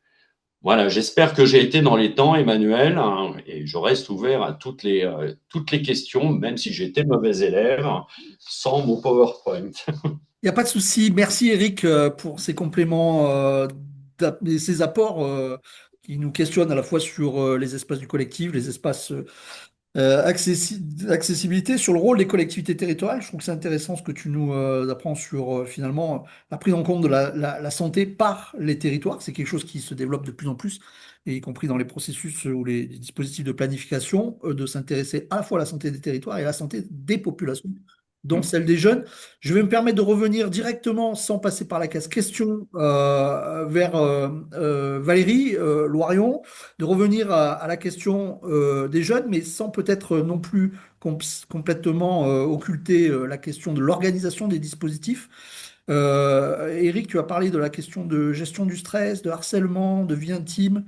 Valérie, sans nous dévoiler peut-être tous les cas que vous rencontrez, est-ce que vous pouvez nous faire un état de ce que vous vivez au quotidien, puisqu'en fait, vous êtes en phase directe avec la question de la situation des jeunes, de leurs parents et plus globalement des systèmes de santé. Valérie? Alors, oui, donc Valérie Loirion, je suis psychiatre. Alors, je suis psychiatre adulte, mais je représente un peu le lieu où je travaille. Donc, je pourrais vous parler de la santé des jeunes par ce biais. J'ai une expérience de médecine scolaire qui fait que j'ai un regard un peu différent. Alors, tout d'abord, je suis tout à fait d'accord avec Monsieur Legrand, c'est-à-dire que la santé mentale ne doit absolument pas être réduite aux soins psychiatriques, parce que le soin psychiatrique est une tellement petite partie, alors que la santé mentale devrait faire partie de notre quotidien et du quotidien de chaque habitant. Enfin, voilà, parce que là, il y a beaucoup de personnes qui sont hors Ardèche méridionale, qui est mon secteur de référence. Donc, on a tous des relais et des références différentes. On voit sur le chat là qu'il y a des initiatives très intéressantes. La difficulté en milieu rural, je crois que, enfin, quand ils parlent de la gestion du stress, de leur difficulté à gérer le harcèlement, les violences sexuelles, ça appartient pas au milieu rural, enfin, ça concerne tout le monde. Après, l'expression se fait différemment. Je pense pas qu'il y ait une spécificité, enfin, sur ces questionnements d'ados. Quand ces ados viennent rencontrer le lieu de santé mentale, donc pas forcément le soin, et, j'ai noté plusieurs. Enfin, d'abord, je vais vous faire un récapitulatif un peu de l'organisation sur notre secteur, c'est-à-dire qu'il y a une psychiatrie publique qui est à Priva, qui est de l'associatif sous contrat, donc c'est la psychiatrie publique, avec la psychiatrie adulte et la psychiatrie enfant, avec ce joint de 16 ans, donc avant la pédo et après les adultes, avec des jonctions qui sont pas toujours évidentes. Une rareté de la ressource médicale psychiatrique qui fait qu'il y a des CMP qui tournent qu'avec des remplaçants, des services qui sont en difficulté de fonctionnement. Et sur Drôme-Ardèche, on a un service d'hospitalisation pour la pédopsie. Le soin psychiatrique pour enfants sur des pathologies comme les dépressions, la schizophrénie, c'est vraiment pas la majorité, même s'il y a beaucoup d'enfants en fait qui souffrent de stress et de difficultés de vécu, enfin de violences sociétales, hein, les agressions, le harcèlement, tout ce dont on parle abondamment dans l'actualité et donc qui résonne sur leur propre vécu. Je pense qu'il y a beaucoup de choses qui peuvent être d'abord entendues, écoutées et puis trouver des solutions qui sont pas forcément de la psychiatrie. Des infirmières, des médecins traitants, des psychologues, des ressources scolaires, des ressources sociales, des points jeunes, parce que je pense que la paire aidance a vraiment une place à développer, que ce soit pour les pathologies adultes ou adolescentes, où la parole entre pairs est quand même beaucoup plus facile et moins limitée que quand on est devant un professionnel, d'autant plus psychiatrique, puisque ça en est encore, enfin en Ardèche et comme dans beaucoup de monde, sur la psychiatrie, c'est pour les fous, même si les gens ne savent pas quoi mettre derrière la folie, mais en tout cas, la psychiatrie, c'est pour les fous. À bon sens, les plus grands fous ne vont pas voir les psychiatres, mais prennent des grandes décisions. Bon, ça, c'était petite note perso. Euh, les représentations, la fois dernière, il y a un véhicule de jeunes qui est passé et qui a fait la remarque, parce qu'il n'y avait pas longtemps qu'on avait mis la pancarte de pôle de santé mentale pluridisciplinaire. On a des noms, on a des noms. Et donc, dans ce contexte-là, où vraiment la santé mentale, elle est diabolisée, ou en tout cas vraiment très marquée dans leur groupe sociétal, le jeune n'a pas d'expression, ou alors il a une expression dangereuse pour lui, avec une peur de l'exclusion et une peur du rejet, et ça amène de nombreux ados et de nombreux jeunes à masquer leurs difficultés. Alors, ce que disait Madame Giovanni sur la différence en fait des pourcentages sur les TS, je pense que les filles régulent leur émotionnalité différente et que sur les garçons, la retenue est plus importante. Les archétypes sociétaux sont encore plus marqués que chez les filles, chez qui la parole se libère quand même progressivement. Et en effet, on a beaucoup plus de passages à l'acte brutaux chez des jeunes garçons qui n'ont rien dit à personne et dont la famille ne se rend absolument pas compte de la souffrance, les amis proches, et ça peut être des jeunes qui n'ont pas de difficultés relationnelles, qui n'ont pas de difficultés financières, mais qui n'ont pas appris à dire qu'ils étaient en souffrance. Et ça, je pense que ça concerne pas le soin, ça concerne la société. Et je me dis que on fait des cours d'éducation physique depuis tout le temps à l'école. Pourquoi la santé mentale y est pas? La santé, elle est globale, elle n'est pas que mentale ou physique. Et c'est tellement stigmatisé qu'il faudra bien trouver un moyen de court-circuiter pour que les personnes se sentent concernées tout le temps et pas enfin, comme une donnée de vie indispensable et qui est à cultiver au quotidien. Et donc le soin prend un c'est pas parce qu'on va faire du sport qu'on va aller voir un diabétologue ou un chirurgien. Si la santé mentale pouvait prendre cette place-là, on aurait beaucoup moins de souffrance non exprimée. Après, la place, oui, dans la société, la santé mentale, la problématique, c'est qu'elle est stigmatisée. Enfin, on voit bien, ça fait 2 ans que c'est l'année là, de la santé mentale. J'ai pas l'impression que ça fait changer grandement les choses. Il y a une prise de conscience, mais avec un sentiment d'impossibilité d'avoir recours aux psychiatres ou aux soins. Alors, petite note, en Ardèche, il y a des psychiatres qui restent conventionnés secteur 1, donc ils sont remboursés par la Sécu. L'argent n'est pas toujours monnayé. Il y a des accès aux psychologues qui ont été développés et majorés là, depuis le Covid avec le dispositif Mon Psy, et c'est une aide précieuse parce qu'il y a de plus en plus de psychologues qui sont agréés, avec quand même 12 séances prises en charge par la sécurité sociale. Et donc ça, c'est une aide qui doit être utilisée. Mais avant d'être utilisée, il faut que le jeune arrive à se dire qu'il en a besoin, qu'il va pas être considéré comme un fou, qu'il va pas être mis au banc de son groupe. Et l'histoire des réseaux, bon, moi non plus, j'ai pas fait de PowerPoint, donc ça vient dans tous les sens, hein. L'histoire des réseaux, il me semble que ça peut mettre en réseau, en effet, des personnes et que dans la ruralité, ça peut laisser de l'opportunité de lien. Le problème, c'est que ça enferme et qu'il y a certains jeunes qui ne vont plus dans le recours réel, en fait, et qui restent dans un réseau dont ils restent quand même un peu maîtres, enfin, en tout cas, beaucoup plus maîtres de ce qui peut se passer à l'extérieur. Donc, ma réflexion, elle est sur cette nécessité, en fait, de mettre la santé mentale, mais au cœur de la vie de la cité, mais sans la nommer. Et elle a besoin d'être intégrée sans qu'elle soit nommée sur des. Alors, le bus, je trouve que c'est une excellente idée, mais on peut faire de la santé mentale dans les CCAS, on peut faire... Alors après, je pense que l'aide d'un professionnel formé à la santé mentale, les infirmières en pratique avancée, les psychologues, pour faire des coactions ou enfin des moments de rassemblement de jeunes, c'est intéressant parce que on peut voir que les jeunes vont bien et on peut repérer, enfin voilà, ceux qui sont plus en retrait, ceux qui sont plus en difficulté, mais il y a des choses à faire, je pense, au niveau oui, de l'organisation sociétale et donc des politiques publiques pour favoriser cette incrémentation progressive de la santé mentale. Donc après, à notre petit niveau, puisque le temps que les politiques voilà, se mettent en place, c'est souvent long. À notre petit niveau, donc en Ardèche méridionale, on est très peu de psychiatres. L'idée vient de plusieurs psychiatres, dont deux jeunes, et on s'est rassemblés pour créer un pôle de santé mentale, mais qui ne fait pas que du soin, où il y a des psychologues qui traitent des gens qui ont des maladies, qui ont des stress post-traumatiques, mais pas que.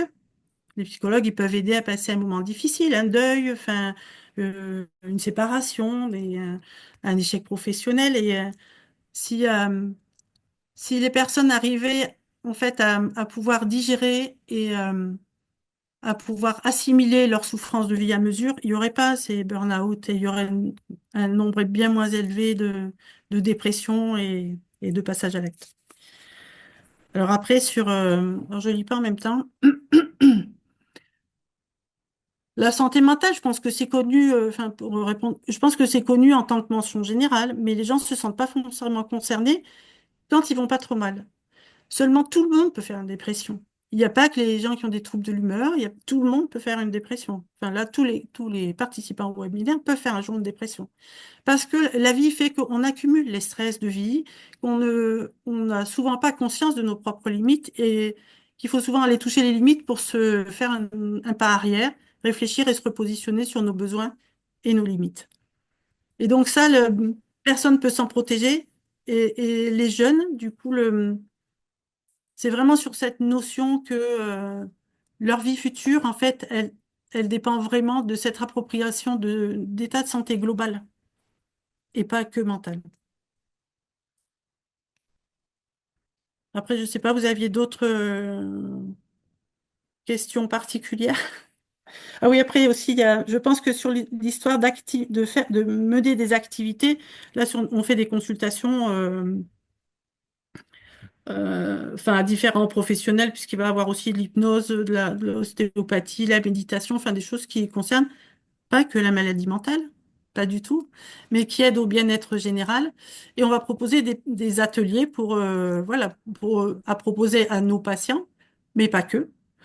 Et puis j'aimerais que ce lieu soit fréquenté par des gens qui ne sont pas patients d'un médecin, des gens qui viennent consulter, voilà, un ostéopathe parce qu'ils sont coincés d'un peu partout et pas que du physique, des personnes qui cherchent à apprendre à se détendre, à relaxer, à gérer le stress. Enfin, il y a cette notion de la psychiatrie comme recours, mais la santé mentale pas comme la psychiatrie.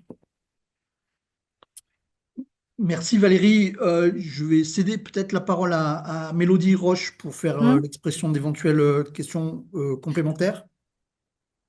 Alors, il y a eu plusieurs questions, dont certaines que tu as répondu un petit peu au fil de l'eau.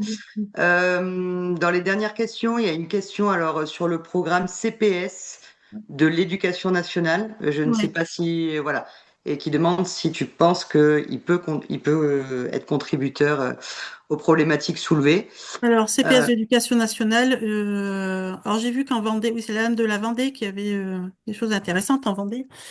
Là, j'ai plus de contact direct avec l'éducation nationale, en plus de cette santé mentale, en fait, de ce pôle de consultation.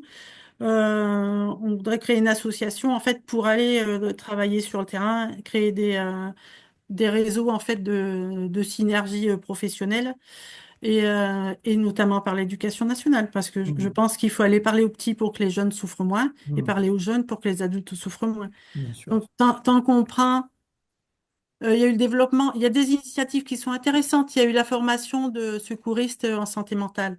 C'est bien, c'est bien de repérer. Seulement, on repère quand les gens vont mal. Et donc, il faut s'en occuper de toutes ces personnes qui sont souffrantes et, enfin, tout le monde sait que nombre de personnes souffrantes n'ont pas, voilà, de solution de recours. Mais cette histoire de, voilà, de développer des collaborations avec l'éducation nationale, oui, oui, enfin, moi, je suis tout à fait favorable à cette évolution. Après, le CPS en lui-même, je ne connais pas précisément. Et pour rebondir sur collaboration éducation nationale, il y a une question sur l'articulation public-privé. Donc toi, tu disais que vous avez monté une maison de santé mentale avec Privé, de privé. nombreux libéraux. Nous sommes Euh, que des libéraux. Nous avons, enfin, les psychiatres ont tous travaillé en public. Après, la problématique du public, c'est la lourdeur de la mise en place des choses, alors que dans ce pôle, en fait, nous sommes tous locataires, nous n'avons aucune obligation et aucun compte à rendre à personne. Donc, on mènera les projets qui nous motiveront chacun. Et voilà, donc ça, on gagne du temps, voilà, en étant libéral. La problématique, c'est qu'on peut pas, on peut être une adjonction de la psychiatrie publique, mais on peut absolument pas la remplacer. Donc, on peut pas gérer l'urgence, on peut pas avoir la structure d'hospitalisation. Il y a des structures qui s'appellent les hôpitaux de jour et il y a l'hôpital de jour à Aubenas, qui aide de nombreux jeunes quand même à passer des caps difficiles. Et quelquefois, ça suffit pour les réorienter, enfin, et reprendre, voilà, un niveau d'énergie psychique suffisant. Quelquefois, c'est un passage vers la psychiatrie adulte, mais pas que, du tout. Ça peut être juste des moments. Donc, il y a des choses, l'hôpital de jour fonctionne bien, à mon sens, à Aubenas. Donc, il y a des choses qui fonctionnent en psychiatrie publique. Après, c'est comme tous les domaines médicaux, la psychiatrie souffre de manque de professionnels, mais enfin, on n'est pas les seuls, hein. Je pense que vous êtes tous concernés sur ça. Donc, il faut essayer de trouver des collaborations, voilà, et pas seulement qu'avec entre professionnels de santé. La jonction privée, enfin, aussi entre les enfants et les adultes, c'est-à-dire à la jonction, à la des 16, 14, 18 ans. On a essayé, enfin, sur notre pôle, il y a une pédopsie, une psychiatre, une jeune psychiatre qui reçoit des ados quand elle a la place, hein. Bon, c'est toujours la même problématique. Et après, enfin, quelqu'un qui fait des adultes et moi, adulte, personne âgée. Donc là, c'est pas le thème, mais et donc, le fait d'être sur le même lieu, ça facilite vraiment les transitions. Et on n'a pas de, voilà, de lourdeur hiérarchique. Donc, sur la santé, enfin, la psychiatrie publique actuelle, voilà, je ne peux pas vous dire plus parce qu'il y a longtemps que je l'ai quitté. Enfin, je sais que c'est très compliqué. Nous, on essaye de faire en se regroupant entre professionnels, euh, de mettre en place quelque chose et puis d'essayer de nouer, voilà, des partenariats et des synergies pour rendre le meilleur service à la population du territoire. Merci Valérie. Eric, ça fait écho à ce que vous disiez sur les besoins de liens et d'espace. Je vois que vous avez proposé de lever la main. levez la main, oui. Oui, alors c'était plus pour évoquer la question des CPS, des compétences Ok. psychosociales, hein, qui effectivement, c'est un programme interministériel. Je dirais tous les ministères l'ont signé. Je ne vais pas refaire tout un débat autour des compétences psychosociales, mais dont on sait effectivement l'action que ça a sur, alors, je veux dire globalement, sur le bien-être, la santé des enfants et des jeunes et des professionnels d'ailleurs aussi. Et il y a des déclinaisons par ministère, dont celui de l'éducation D'accord. nationale, justement de mise en œuvre de ces programmes-là, qui ont aussi, je dirais, l'avantage de travailler sur les questions de participation, de prise en compte de l'expérience des uns et des autres, donc parfois de renverser un petit peu cette tendance, je dirais, descendante, mais là d'être vraiment dans une posture d'accompagnement. Voilà, alors effectivement, alors il y a trois registres de compétences psychosociales. Là, actuellement, on est beaucoup plus sur bah, la gestion, alors je vais le dire comme ça, hein, c'est un peu réducteur, la gestion du stress. Hein. Et une des difficultés qu'on voit, c'est que on apprend plus aux personnes à gérer leur stress sans travailler sur la question de l'environnement. Donc, ce qui cause en fait la question du stress lui-même. Comme je dis souvent, même en entreprise, c'est intéressant d'avoir un baby-foot pour se détendre, etc. Mais en même temps, qu'est-ce qui cause en fait ces questionnements? Donc, en milieu scolaire, et ce qui est intéressant, c'est comme c'est signé par différents ministères, ça permet aussi parfois de développer des cultures communes entre différents secteurs. Euh, Secteur de l'animation jeunesse, qu'on s'y signait, enfin, voilà, donc c'est une question de cohérence éducative et puis alors je dirais de prendre soin de l'autre aussi d'une certaine façon, qui est aussi intéressante. Voilà, et effectivement, moi je pense aussi aux questions d'alliance, hein, sur cette question de bus notamment. Il y a eu aussi toute une réflexion globale, interprofessionnelle, justement, sur alors, les questions de santé mentale, plus de promotion de la santé mentale, pas uniquement de la détection des problématiques, hein, qui pouvaient se poser. Donc voilà, c'était juste un complément par rapport aux compétences psychosociales. Merci pour ce complément. On s'approche de la fin du temps imparti à ce webinaire. Je vais proposer à chacune et chacun des intervenants, si vous le souhaitez, un ultime mot ou une réflexion personnelle sur comment on peut-être essayer de permettre de faire en sorte que l'accompagnement des jeunes s'améliore en la matière ou peut-être donner votre point de vue sur le premier pas. J'en aime bien essayer de terminer sur une note engageante et positive nos webinaires. Est-ce que les uns, les autres, vous souhaitez vous exprimer sur une perspective ou sur toute autre chose? On se fait ce petit tour d'horizon avant de se donner rendez-vous pour les prochaines échéances. Dans l'ordre que vous souhaitez, peut-être Marianne Maton pour revenir à notre première intervenante. Eh bien, en tout cas, merci hein, aussi aux autres intervenants. C'était vraiment très intéressant de vous écouter chacun, chacune.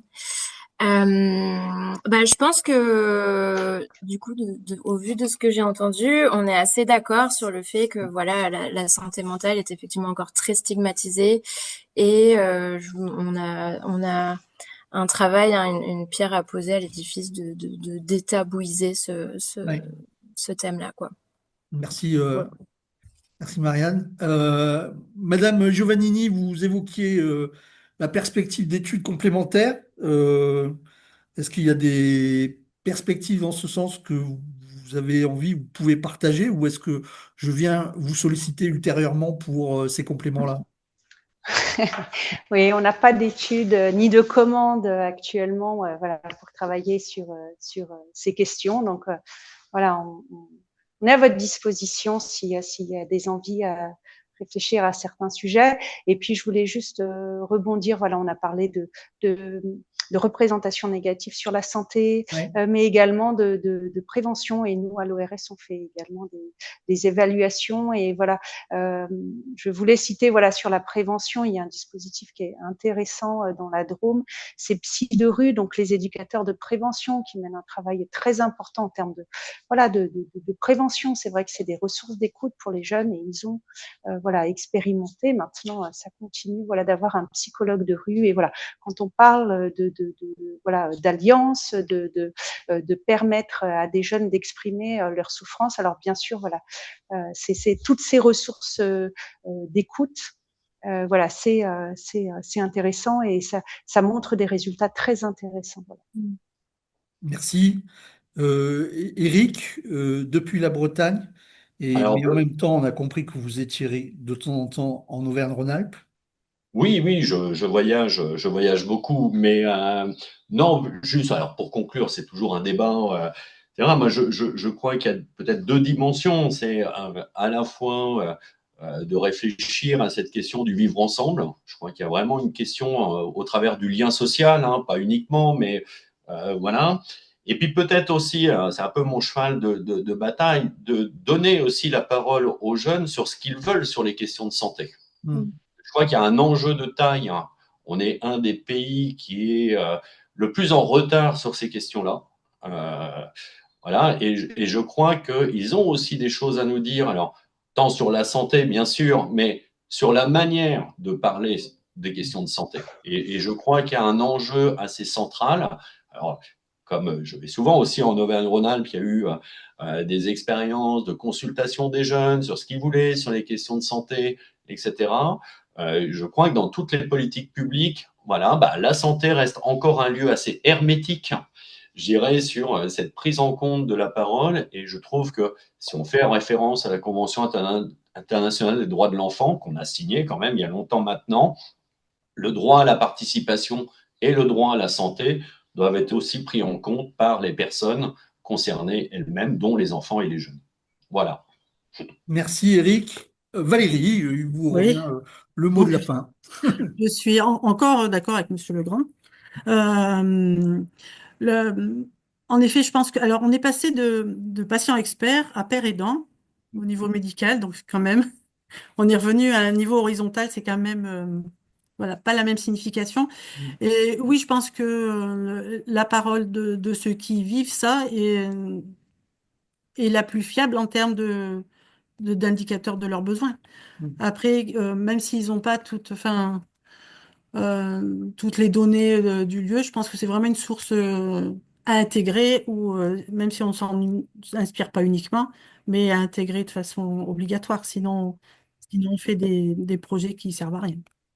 Merci Valérie. Mélodie, est-ce que il y a un complément ou quelque chose qu'on a oublié d'indiquer avant que je ne donne rendez-vous pour les prochaines... Non, il y a quelques questions qui seront restées en suspens, mais c'est le jeu du timing C'est ça.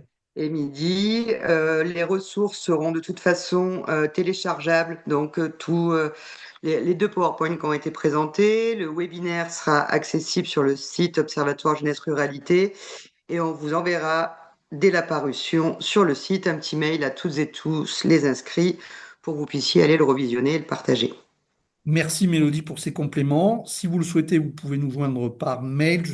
Je crois qu'ils doivent figurer, je ne sais pas s'ils figurent, enfin c'est très simple, c'est notre prénom, point notre nom, unif-grenoble-alpes.fr pour des compléments et pour des échanges ou de toute forme de partenariat, dans la mesure où vous l'aurez compris, ce qui nous anime, c'est cette capacité à pouvoir dialoguer, échanger, partager, et si possible de façon gratuite pour que chacun et chacune puisse en bénéficier partout sur les territoires.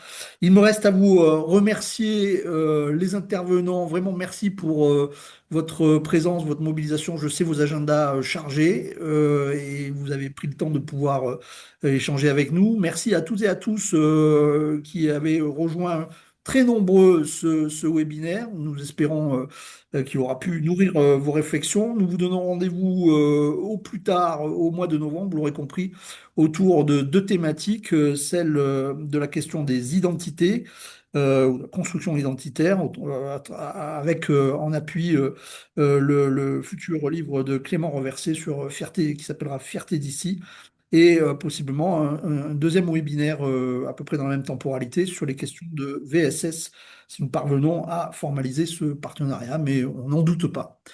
Merci à toutes et à tous. Je vous souhaite une bonne continuation. Rendez-vous sur la plateforme ou par des échanges de mails. C'était fort appréciable ce temps d'échange. Merci à vous pour vos mots, applaudissements et autres. Je vous, euh, je vous souhaite bonne continuation. Merci. Merci à vous. Merci. Merci, bonne journée à tous et à toutes. Merci, Marianne. Et Merci, Eric. À bientôt. Je Bonne reprends journée, au contact. revoir. Merci Valérie.